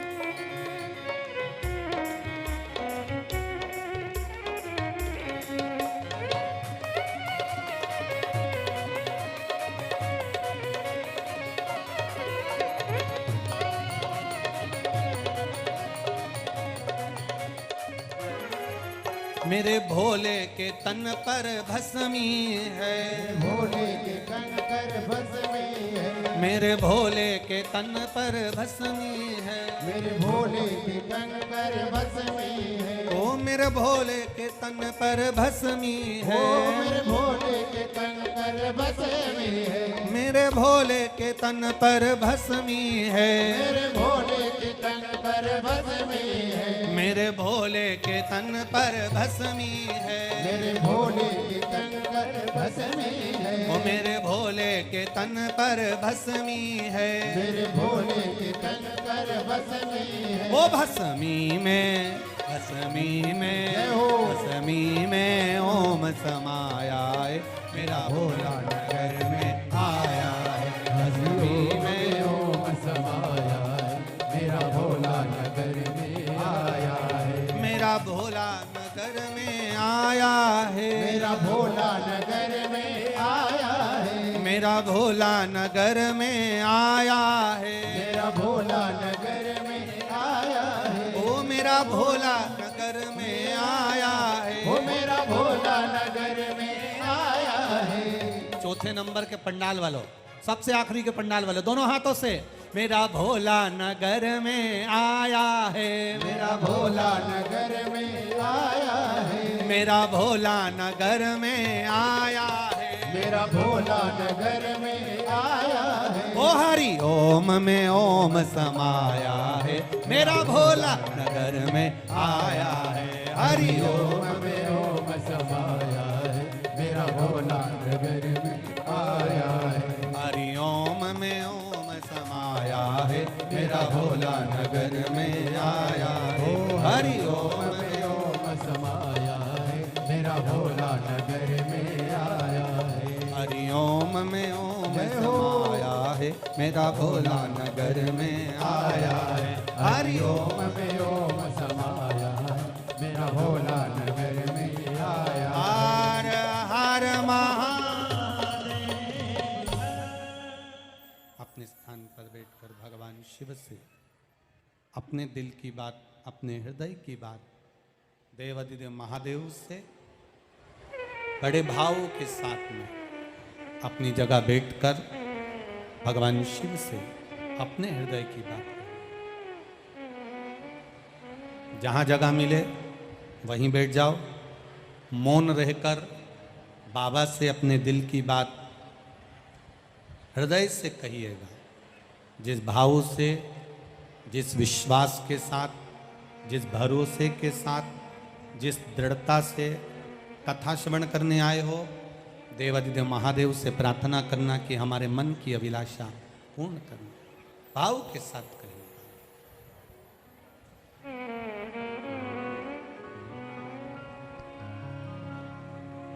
श्री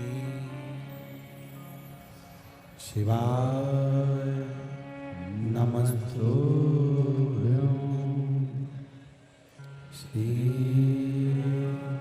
शिवाय नमस्तुभ्यं। श्री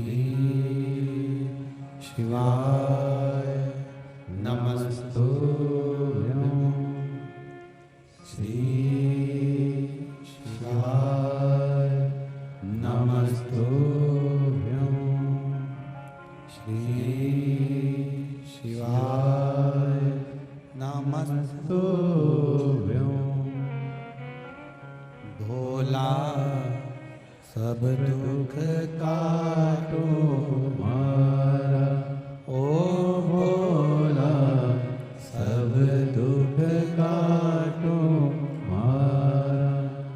शिव शंकर जपो तेरी माला, भोले बाबा जपो तेरी माला। भोला सब दुख काटो मारा, ओ भोला सब दुख काटो मारा। वेश है मंगल मंगलकारी, वैश मंगल मंगलकारी। शमशान वासी हमारा, शमशान वासी हमारा। भोला सब दुख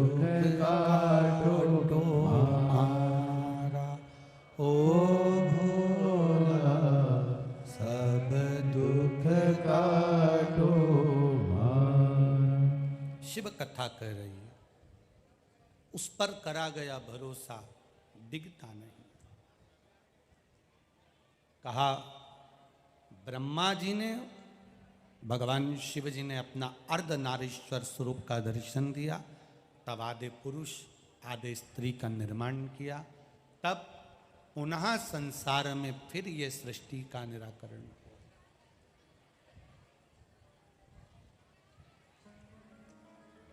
एक विश्वास, एक दृढ़ता, एक भरोसा शिव के प्रति। जैसे बाणासुर की धर्म पत्नी वाणी, जिसको लोग अलग अलग नाम से पुकारते हैं, कुंडला भी बोलते हैं, अनुपमा भी कहते हैं, वाणी भी कहते हैं। बाणासुर की धर्म पत्नी वाणी, जिसे कुंडला भी कहें, अनुपमा भी कहें, ऐसी शिव भक्ति करती थी कि देवऋषि नारद भी उसको देखकर स्तुप्त रह जाते थे।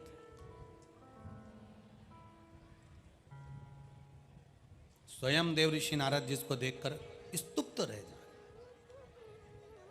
मौन, उसको केवल देखते ही रह जाए, केवल उसकी ओर एक निगाह ही पड़ी रहे। भक्ति दो तरह से होती है महाराज। एक भक्ति वो होती है जो दुनिया को दिखती कुछ है और होती कुछ है। एक भक्ति वो होती है जिसमें हम भगवान को प्राप्त करने का प्रयास करते हैं। भक्ति दो होती है।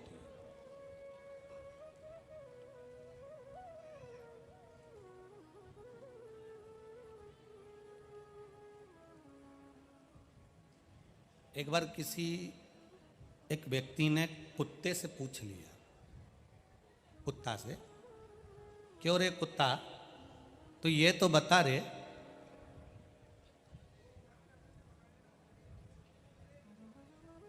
कि तू ये भीख मांगने वाले इतने होते हैं, इन भीख मांगने वालों के पीछे क्यों पड़ जाता है, क्यों भोगता रहता है,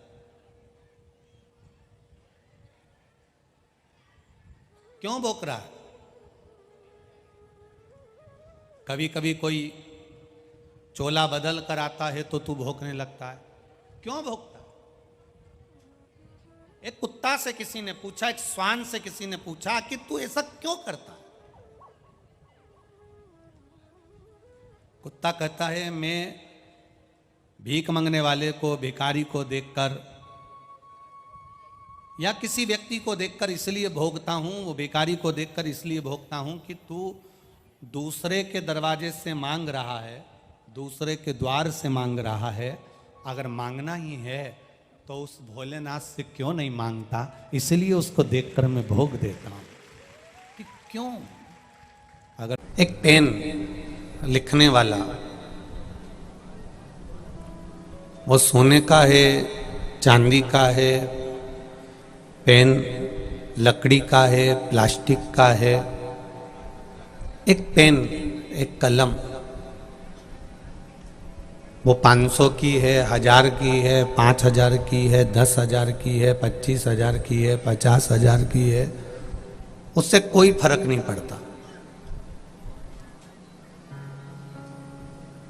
पेन की मूलता ये होती है कि जो कागज पर लिखा गया, पेन 1000 का, लाख का, सोने का, चांदी का, प्लास्टिक का, लकड़ी का, लोहे का, उससे कोई फर्क नहीं पड़ता। पर पेन की मूलता है कि वो जो लिखा है उस अक्षर की मूलता मानी जाती है, जितनी पेन की मूलता नहीं होती। आपने कितने कीमती कपड़े पहने, वो मूल नहीं रखते। आपने कौन सी कंपनी की चीज पहनी, उसकी कोई मूलता नहीं। आपने कितने करोड़ों का मकान बनाया, कितने लाखों का मकान बनाया, कितना बड़ा महल बनाया, वो मूल नहीं है। आपने अपने शरीर पर कितना खर्च करा, वो मूल नहीं है।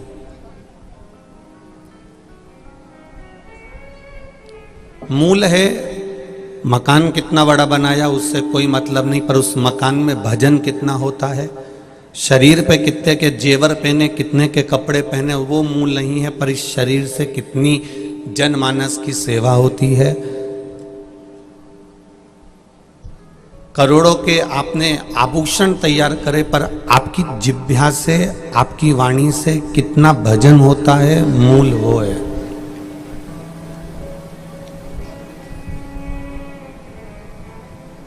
हम भजन कितना कर रहे हैं, हम स्मरण कितना कर रहे हैं, हम मंत्र जाप कितना कर रहे हैं, हम नाम जाप कितना कर रहे हैं, हम कीर्तन कितना कर रहे हैं, भगवत नाम कितना जप रहे हैं, हम भगवत भजन कितना कर रहे हैं, मूल वो है। सोने की अटारी में रहने वाला लंका अधिपति रावण सोने के महल में रहता था, खूब राजसी ठाट था, कोई चीज की कमी रावण के यहां नहीं थी।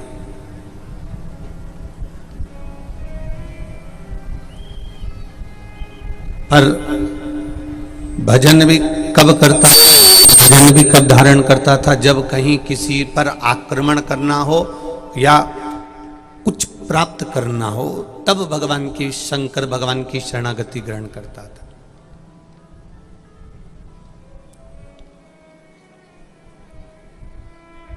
और उससे पहले तो वो शिव को जानता भी नहीं था।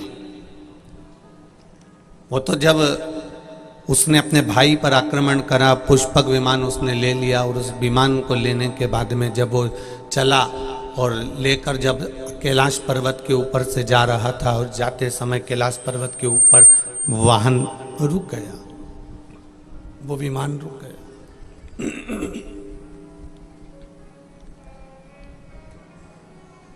जब कैलाश पर्वत के ऊपर वो विमान रुका, तब रावण नीचे उतरा और उसने पूछा कि विमान आगे क्यों नहीं बढ़ रहा, तो कहा यहां शंकर पार्वती बैठे। शिव पार्वती को उसने हटाना चाहा, हाथ उसका नीचे कैलाश पर्वत में दब गया, निकलता नहीं है, हाथ बाहर नहीं आता। तब उसको ये मालूम पड़ा कि कोई शक्ति जो किसी में नहीं है, कोई ऐसी शक्ति जो कहीं देखने को नहीं मिली, वो शक्ति लंकाधिपति रावण को देवाधिदेव महादेव के कैलाश पर्वत पर देखने को मिली। तब रावण के हृदय में शिव जी के प्रति विश्वास जागृत हो गया।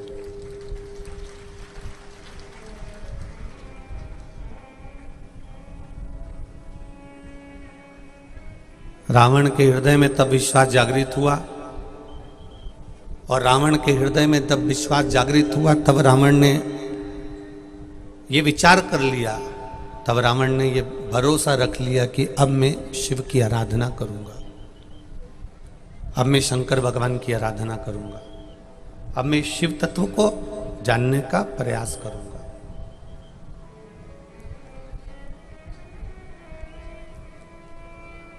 और लंकाधिपति रावण सोने की लंका में रह रहा है, अप्सराएं भी उसके दरवाजे पर नृत्य करती हैं, धन, वैभव, सत्ता, सब कुछ उसके पास में, सब कुछ, पर प्रभु का भजन उसके पास में नहीं है। आप सोने की अटारी बना लो, बड़ा सारा महल बना लो, खूब सुंदर कपड़े पहन लो, खूब सुंदर आभूषण बनवा लो, पर आपके हृदय में किसी के दुख को देखकर दुखी होना नहीं सीखा, आपके हृदय ने किसी को सुख को देखकर सुखी होना नहीं सीखा, आपके हृदय ने अगर किसी पराये के दर्द को जानना नहीं सीखा, तो फिर सोने की अटारी और सोने का महल और अच्छा कपड़ा किसी काम का नहीं है, वो किसी काम का नहीं।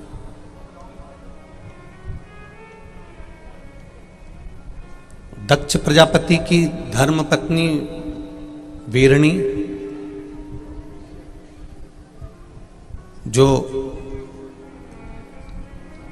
नित्य प्रति प्रभु सेवा में लगी रहती थी, भगवान के भजन में लगी रहती थी, वो वीरणी, जिसका एक नाम आशिकनी भी है।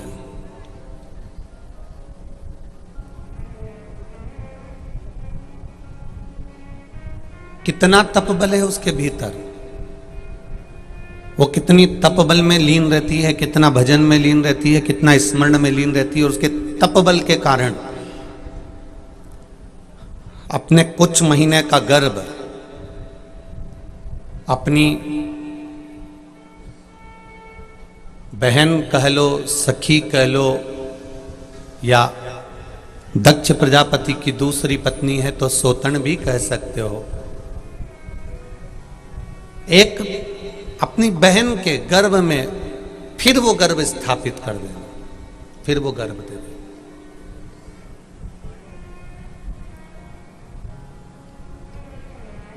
पराये दर्द को जो अपनाए उसे इंसान कहते हैं।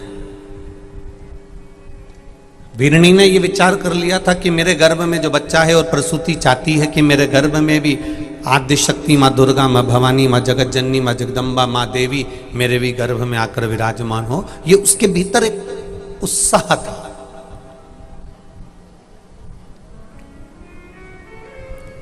वीरणी, आसकनी, जिसने अपने गर्भ के बच्चे को,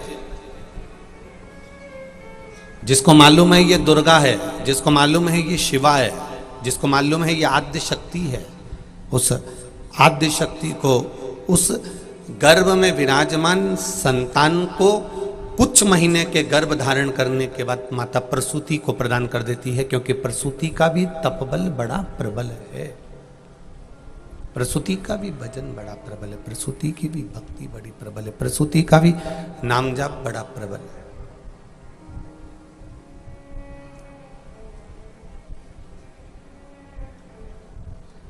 फिर वही बात आई कि सोने की कलम मूल नहीं है, चांदी का पेन मूल नहीं है, मूल है जो अक्षर कागज पर लिखे गए हैं, वो मूल है। आपके पास में करोड़ों का धन, वो मूल नहीं है, पर आप किसी भूखे को भोजन करा रहे हो, किसी प्यासे को पानी पिला रहे हो, मूल वो है।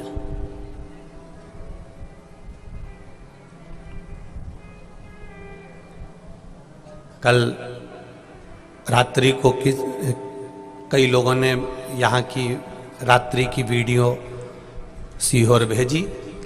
उन वीडियो में, उन क्लिपों में देपालपुर की माताएं छोटी छोटी पन्नियों में कोई बिस्कुट लेकर आई थी, कोई कुरकुरे लेकर आई थी, कोई सामान लेकर आई थी, कोई टॉफ़ी लेकर आई थी, वो बांट रही थी। उनकी वीडियो जब आश्रम पर पहुंची तो देखकर बड़ी प्रसन्नता हुई कि एक छोटे से क्षेत्र में भी दूसरे के समर्पण का भाव देपालपुर में देखने को मिलता है। ये सुख प्राप्त हो।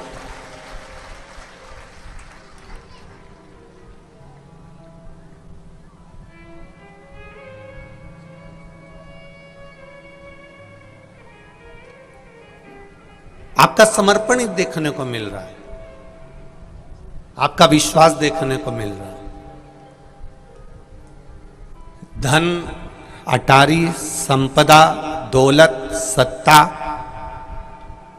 ये आप किसी दूसरे को देने वाले नहीं हो। ये आपके बेटे को मिलेगी, आपकी बेटी को मिलेगी, आपकी बहू को मिलेगी, पोता पोती को मिलेगी, आपके परिवार को मिलेगी, आपके कुटुंब को मिलेगी, आपके रिश्तेदारों को मिलेगी। ये किसी दूसरे को मिलने वाली नहीं है। पर इस अटारी में रहते हुए, अंबानियों में रहते हुए, सोना चांदी में रहते हुए, धन वैभव सत्ता में रहते हुए, आपने अपने हाथों से किसी को जल पिला दिया, अपने अपने हाथों से किसी को एक अन्न का निवाला दे दिया। बस आपके खाते में ये जमीन जायदाद की जो रजिस्ट्री है, ये रजिस्ट्री तो यहीं छूट जाएगी, पर आपने अगर किसी को एक गिलास पानी पिलाया है, ये उसकी रजिस्ट्री में लिखा गया तो ये वहां तक चली जाएगी। ये उसकी रजिस्ट्री में अगर लिखा गया है।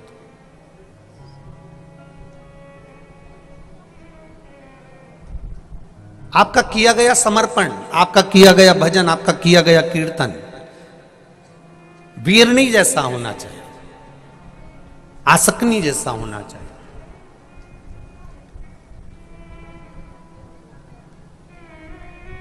कितनी सुंदर बात कही है शिव पुराण में।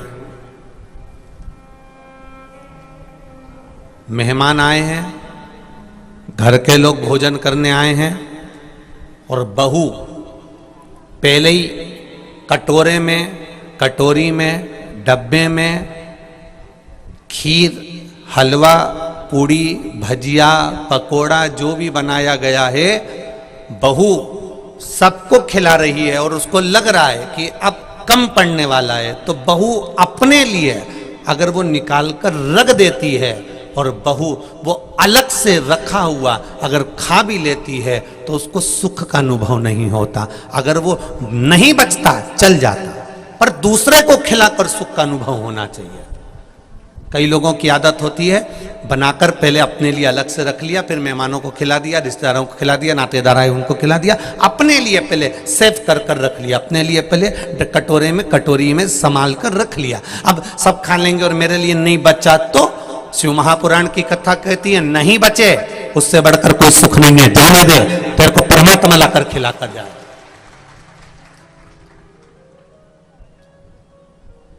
तेरे भीतर ये विश्वास होना चाहिए, तेरे भीतर ये भरोसा होना चाहिए, तेरे भीतर ये दृढ़ता होना चाहिए।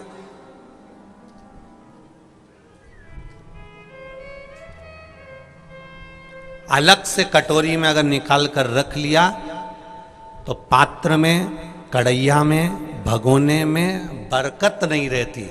और अगर तू अलग से नहीं निकालती, 100 और आ जाते हैं ना, खाकर भी चले जाते, तो भी उस कढ़ैया में, उस भगोने में थोड़ा तेरे लिए तो बचा ही रह जाता है। ये अन्नपूर्णा है, इसको अन्नपूर्णा कहते हैं। अन्नपूर्णा जो बनाता है, अन्नपूर्णा का काम क्या है, अन्नपूर्णा का कर्म क्या है, जो बना रहा है भोजन। अन्नपूर्णा का कार्य है क्या, जो भोजन बना रहा है, जो भोजन बनाने में लीन है, जो भोजन बना रहा है।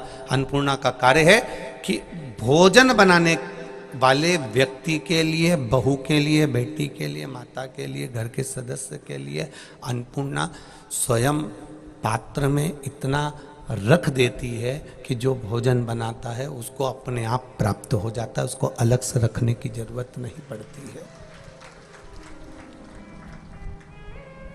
उसको अलग से रखने की जरूरत नहीं है।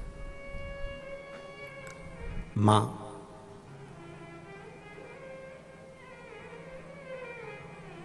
घर की जो बुजुर्ग माताएं होती हैं ना, घर की जो बूढ़ी बूढ़ी माताएं होती हैं, बहू कभी कभी उनको देखकर आश्चर्य करती है। बूढ़ी बूढ़ी माओं को आम का रस बनाया इतना सा सास ने, बहू बनाती इतने बड़े भगोने में, सास ने बनाया इतनी सी भगोनी में। अब दोनों में अंतर देखना, बहू ने सब्जी बनाई इतनी बड़ी कढ़ाई में, सास ने सब्जी बनाई इतनी सी कढ़ाई में, दोनों में अंतर देखिएगा। बहू ने रोटी बेल बेल के बना के डब्बा भर दो इतना बड़ा, और सास ने रोटी बनाई इतनी सी, वो भी डब्बे के ऊपर ही रखी है थोड़ी सी। बहू कहती है मां ये तो कम पड़ेगी जो तुमने बनाई है, मैं रोज इतनी रोटी बनाती हूं तो खत्म हो जाती है, इतना बड़ा भगोना भरकर सब्जी बनाती हूं तो खत्म हो जाती है, इतना भगोना भरकर अमरस बनाती हूं तो खत्म हो जाता है, इतना भगोना भरकर खीर बनाती हूं तो खत्म हो जाता है, और तुमने तो इतनी सी भगोनी में बनाया, इतने से पात्र में बनाया, इतना सा सामान बनाया, ये तो 2 मिनट में खत्म हो जाएगा। सास बोली तू तो जाके बस परोसगारी कर, बाकी के मैं सब निपट लूंगी। और सास रसोई घर में भोजन छोटे पात्र में बना रही है, बहू परोसगारी कर रही है, दिल से बहू ने परोसा, दिल से खिलाया, पर सास जो छोटे बर्तन में भोजन बनाई थी वो बर्तन आखिरी तक खाली नहीं हुआ, क्योंकि उसका दिल बड़ा था। उसने अपने लिए नहीं सोचा पहले कि मैं बचेगा कि नहीं बचेगा। रसोई घर में भोजन बनाते समय आपके मन में यह विचार नहीं आना चाहिए कि बचेगा कि नहीं बचेगा। अगर थोड़ा भी बनाया है तो तुम्हारे मन में यह विचार आना चाहिए कि मैंने महादेव के लिए बनाया है। आप थोड़ा भी बनाए हो तो यह विचार आना चाहिए कि अन्नपूर्णा ने बनाया है। अगर इतना सा हलवा भी बनाए, इतना सा सीरा भी बनाए, कभी विचार लगे ना नर्मदा जी के घाट पर जाना, और नर्मदा जी के घाट पे छोटी सी कढ़ाई में लोग हलवा बना लेते हैं, सीरा बना लेते हैं, मीठी थुली बना लेते हैं, इतनी सी बनाते हैं, सबको खिला देते हैं, उसके बाद भी थुली कढ़ाई की कढ़ाई में रह जाती है, क्योंकि उसमें बनाया जाता है तो प्रसाद की मूलता हो जाती है। और प्रसाद जब माँ, घर की बुजुर्ग माँ जब भोजन बनाती है तो ये विचार से बनाती है कि मैं अपने बच्चों के लिए बना रही हूँ। एक माँ अन्नपूर्णा की तरह अपने बच्चों का भरण पोषण करने के लिए बनाती है, और घर की बहू भी भोजन बनाती है, मना नहीं, पर उसके मन में ये आना चाहिए कि ये मैं भोजन जो बना रही हूँ, मैं घर के प्रत्येक भगवान के तुल्य, जो मेरे देवर जेठ सास ससुर पति जो कोई भी घर में विराजमान है, सबको परमात्मा के तुल्य मानकर मैं भोजन बना रही हूं। सास भोजन बनाती है तो गुनगुनाते भोजन बनाती है, बहू भोजन बनाती है तो व्हाट्सएप चलाते चलाते भोजन बनाती है, अंतर रह जाता है।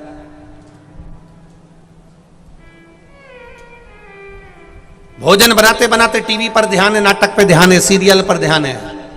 अगर भोजन बना रही है सास तो वो अपना चित्त, अपना मन, अपनी बुद्धि, अपना दृष्टि भगवान की भक्ति में रखती है।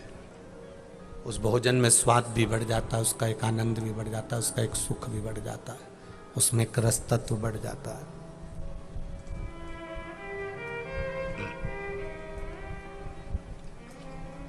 कोई भी कार्य करो, जो तुम्हारा मन करे वो करो। एक छोटी सी चाय की दुकान भी खोल कर बैठो, मना नहीं है कि तुम बहुत बड़ा शॉपिंग मॉल बनाइए, जरूरी नहीं है कि बहुत बड़ी दुकान बनाइए। आप छोटा सा दुकान भी खोल कर बैठो और अपने कर्म पर विश्वास है आपको कि मैंने छोटी सी दुकान डाली और ये बहुत चलेगी, विचार कर डालना कि बहुत चलेगी। जो ये विचार कर डालता है कि चलेगी कि नहीं चलेगी, डाल तो रहा हूं, अब देख लूंगा, चलेगी तो ठीक, नहीं तो फिर थोड़े दिन बाद बदल दूंगा, तुमने पहले से ये विचार कर लिया कि चलेगी कि नहीं चलेगी, तो वो नहीं चलेगी। तुमने ये विचार कर लिया कि मैंने छोटी सी दुकान डाली है, मेहनत करूंगा, दिन रात मेहनत करूंगा, और मेरा विश्वास कहता है मेरे साथ काल अधिपति महाकाल राजा है, तो ये दुकान चलकर मानेगी। ये विश्वास बोल रहा है, ये तुम्हारा भरोसा बोल रहा है, ये तुम्हारी दृढ़ता बोल रही है, ये तुम्हारा विश्वास बोल रहा है। जब तुम्हारा विश्वास बोलता है तो तुम विजय हो जाते हो।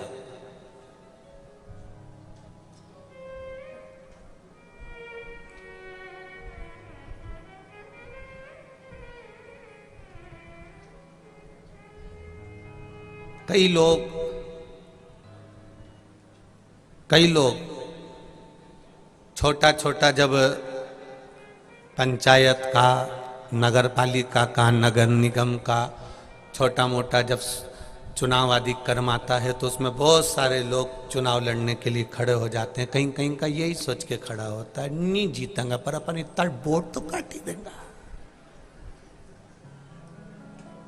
मतलब पहले से ही सोच के बैठा है कि अपन ना जीतेंगे। क्यों सोचना ना जीतेंगे? अगर विश्वास पक्का है, दृढ़ है, भरोसा पक्का है, तो क्यों ना जीतोगे? भरोसे पर कार्य करिए। खूब डराया अर्जुन को, खूब डराया युधिष्ठिर को, खूब डराया भीम को, खूब डराया नकुल को, खूब डराया सहदेव को, खूब डराया। 100 भाई हैं, 100, और तुम गिने चुने, जम के बोलो जरा, 5। वो 100, ये 5, क्या बिगाड़ लोगे तुम उनका? और भगवान कृष्ण ने 13 क्षोणी सेना दुर्योधन को दे दी, और भगवान कृष्ण ने वचन दिया अर्जुन मैं शस्त्र नहीं उठाऊंगा। तेरे रथ का सारथी भगवान कृष्ण बने। केवल तुम 5, वो 100।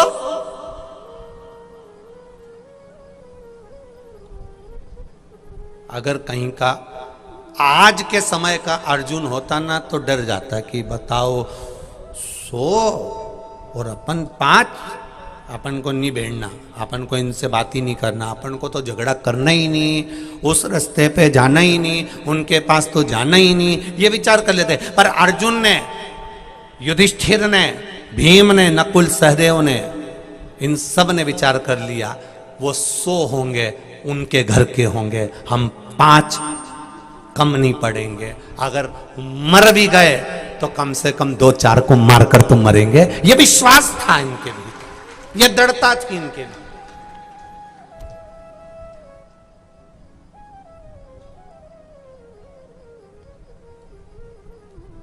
कोई कह दे, एक पत्र आया देखिए,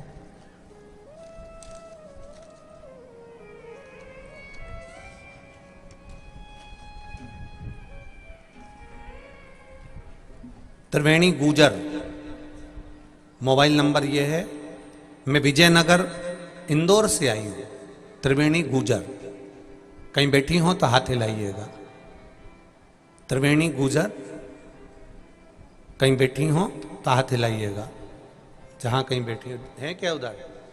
अच्छा, हाथ हिला दो एक बार बहन, कैमरे वाले को दिख गया? चैनल वालों को दिखा कि नहीं दिखा? दिख गए? हाँ, एक बार हाथ हिला दो त्रिवेणी जी गुजर। हाँ ठीक है, मैं त्रिवेणी गुजर, मेरा मोबाइल नंबर ये है, इंदौर विजयनगर से आई हूँ।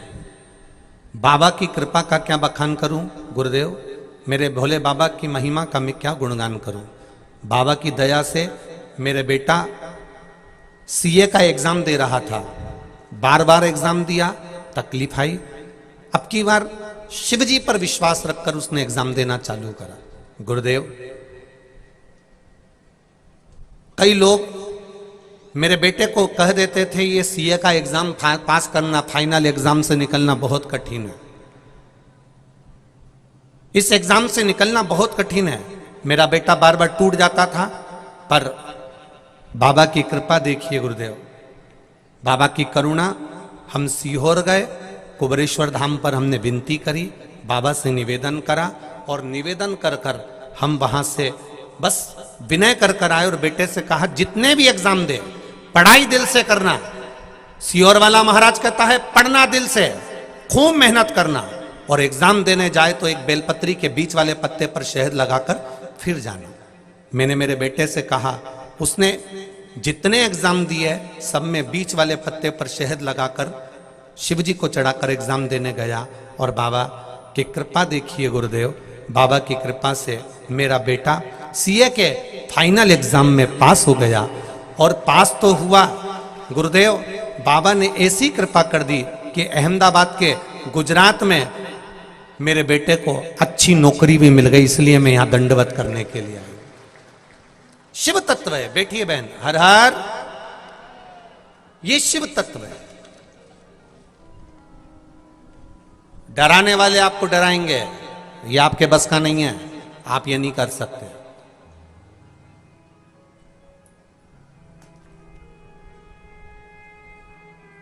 डराने वाले डराएंगे, ये आपके बस का नहीं है, आप नहीं कर सकते, पर विश्वास आपका दृढ़ होना चाहिए।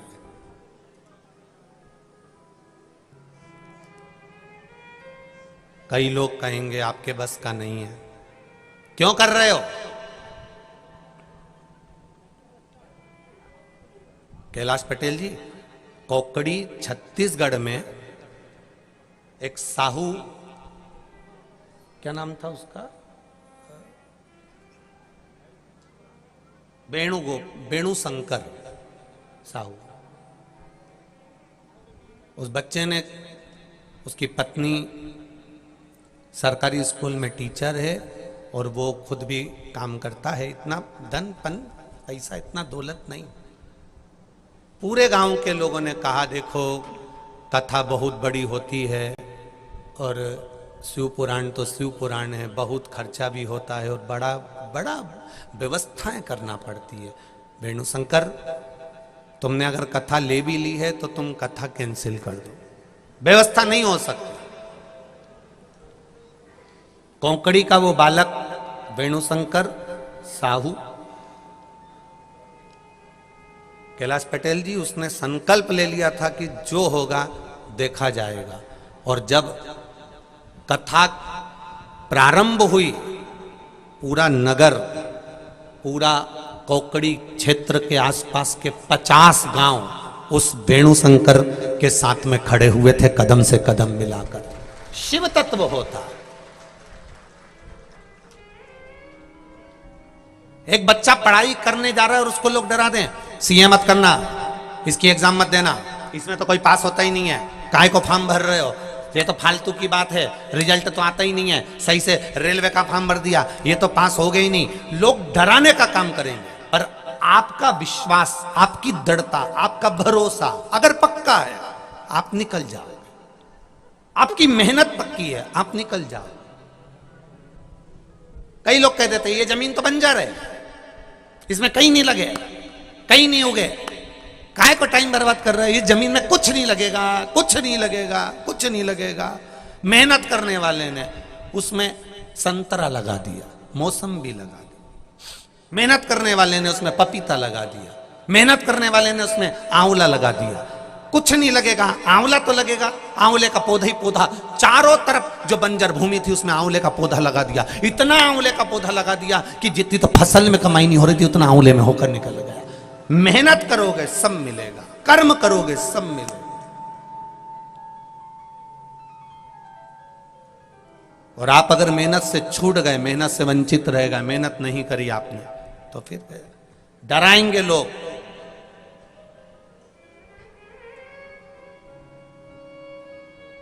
इतनी बड़ी कथा, इतना बड़ा मकान, इतनी बड़ी शादी, ऐसा मत करो, ये मत करो, वो मत करो, डराएंगे। पर आपका संकल्प पक्का है और आपने अगर शिव को अपना मान लिया है, भगवान शंकर को अपना जान लिया है, शिव को अपना मानने का प्रयास कर लिया है, तो निश्चित है कि आप उस जगह पर विजय प्राप्त करोगे। ये निश्चितता है आपकी, निश्चितता। एक पत्र देखिए,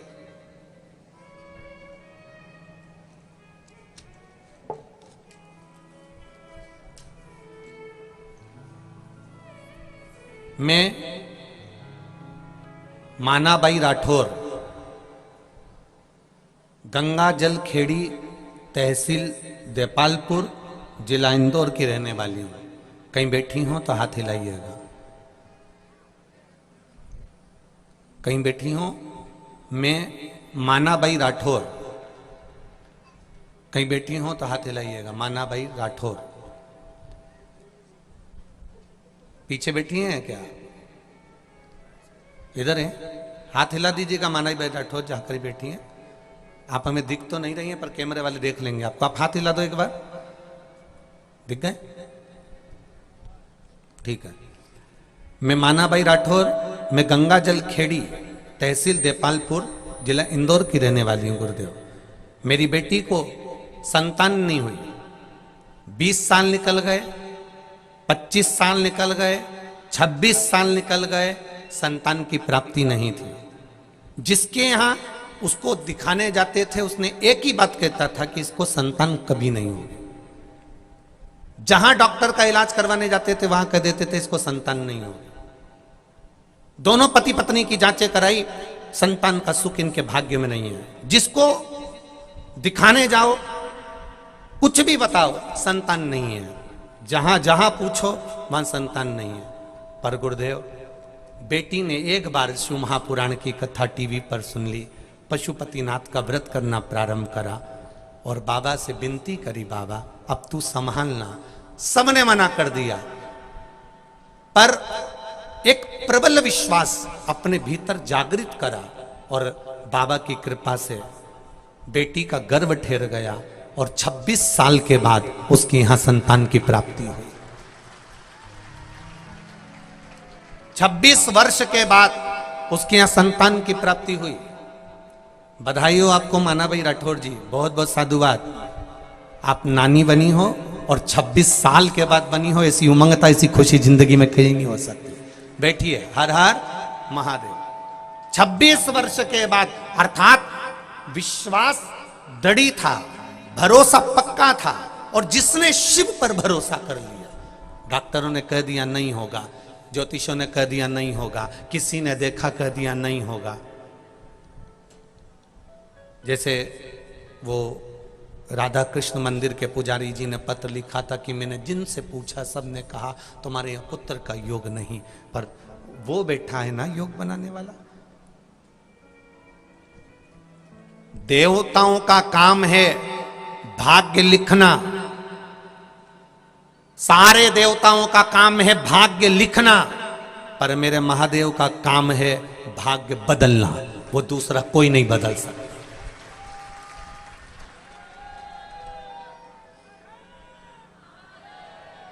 देवताओं का काम भाग्य लिखने का होता है और महादेव का काम भाग्य बदलने का है। जो डरा रहा है तो सीएम नहीं बन सकता, जो कह रहे हैं 20 साल हो गए, 30-25 साल हो गए, 26 साल हो गए, औलाद नहीं हो सकती, जब आस छूट गई, अब 26 साल में कोई आस लगाओगे कि संतान हो जाएगी? 30 साल में आस लगाओगे कि संतान हो जाएगी? 25 साल में आस लगाओगे संतान हो जाएगी? जब आस छूट गई, आस समाप्त हो गई, तब आस दुनिया वालों से टूट जाए तो फिर वो कैलाश वाले से आस लगाकर बैठ जाना सफलता दे देता है, सफलता दे। मैंने तेरे ही भरोसे बाबा, तेरे ही भरोसे हवा बिच उड़ती जावांगी, बाबा डोर हटो छठी नावे कठी जावांगी, भोले मैं तेरी पतंग, शंभू मैं तेरी पतंग, हवा बिच उड़ती जावांगी, बाबा डोर हटो छठी रामे कटी जावांगी। अर्जुन को भी डराया, युधिष्ठिर को भी डराया, नकुल सहदेव भीम सबको डराया कि ये सो हैं। एक नौकरी का फॉर्म व्यक्ति भरता है और उसको डराना लोग चालू कर देते हैं, बहुत कठिन एग्जाम है, आजकल का माहौल इतना गंदा चल रहा है, सब अपने अपने वालों की नौकरी लगा रहे हैं, तेरी लगी नहीं सकती। आधा तो व्यक्ति वहीं टूट गया।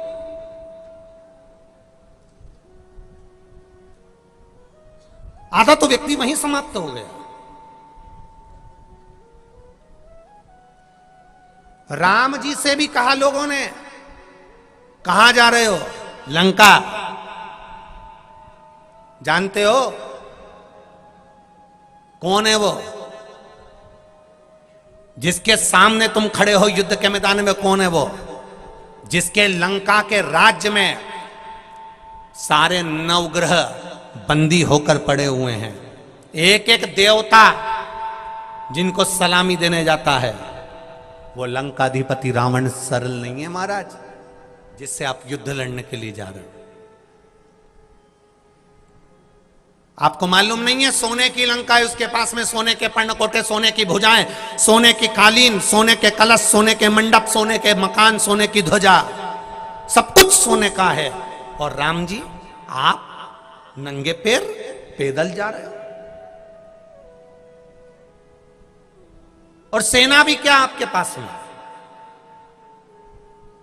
सेना क्या आपके पास में? रावण के पास सेना है ढेरों, और आपके पास सेना में साथ चलने वाले कौन है? जम के बोलो जरा, कौन है ये सारे बंदर, बानर। राम जी से कहा गया सेना में बानर बानर लेकर जा रहे हो, जरा सोचो उसके पास में कितनी सेना है और तुम्हारे पास में केवल बानर है। राम जी ने कहा बानर ले जाने का भी केवल एक ही कारण है, अगर मैं आज के जमाने के मनुष्यों को लेकर सेना बनाकर जाता, रावण के पास में इतना सारा सोना था, 10-10 तोला सबको दे देते, सारे के सारे रावण के पास चले जाते। इसलिए मैं बंदरों को लेकर जा रहा हूं, उनको सोने से कोई मतलब ही नहीं है। बंदरों को लेकर जा रहा हूं, इन्हें सोने से कोई मतलब नहीं है। अगर आज के जमाने के व्यक्ति को लेकर जाता तो जहां दम वहां हम। आज के व्यक्ति को लेकर जाता तो वो सोना देखते और सोना देखते से रावण की साइड हो जाते। बानरों की सेना चली है और भगवान राम से लोग कर रहे हैं कि सामने जो खड़ा है वो 10 सिर वाला, उसने इतने शीश दान कर दिए, ब्रह्मा भी उसको वर प्रदान कर दिए, इंद्र ने उसको वर प्रदान कर दिया, विष्णु ने उसको वर प्रदान कर दिया, शिव जी ने उनको वर प्रदान कर दिया। जो लंकाधिपति रावण के पास में इतना बल, इतना बल, इतना बल, और तुम्हारे पास में ले जाने के लिए है क्या रावण के सामने? राम जी ने कहा चिंता मत करो, उसके पास में सबका आशीर्वाद होगा, सबका सब कुछ उसके पास में कुछ ना कुछ उसको मिला होगा। राम जी कहते हैं अगर उसके पास में धन है, अगर उसके पास में वैभव है, अगर उसके पास में सोना है, उसके पास में सत्ता है, उसके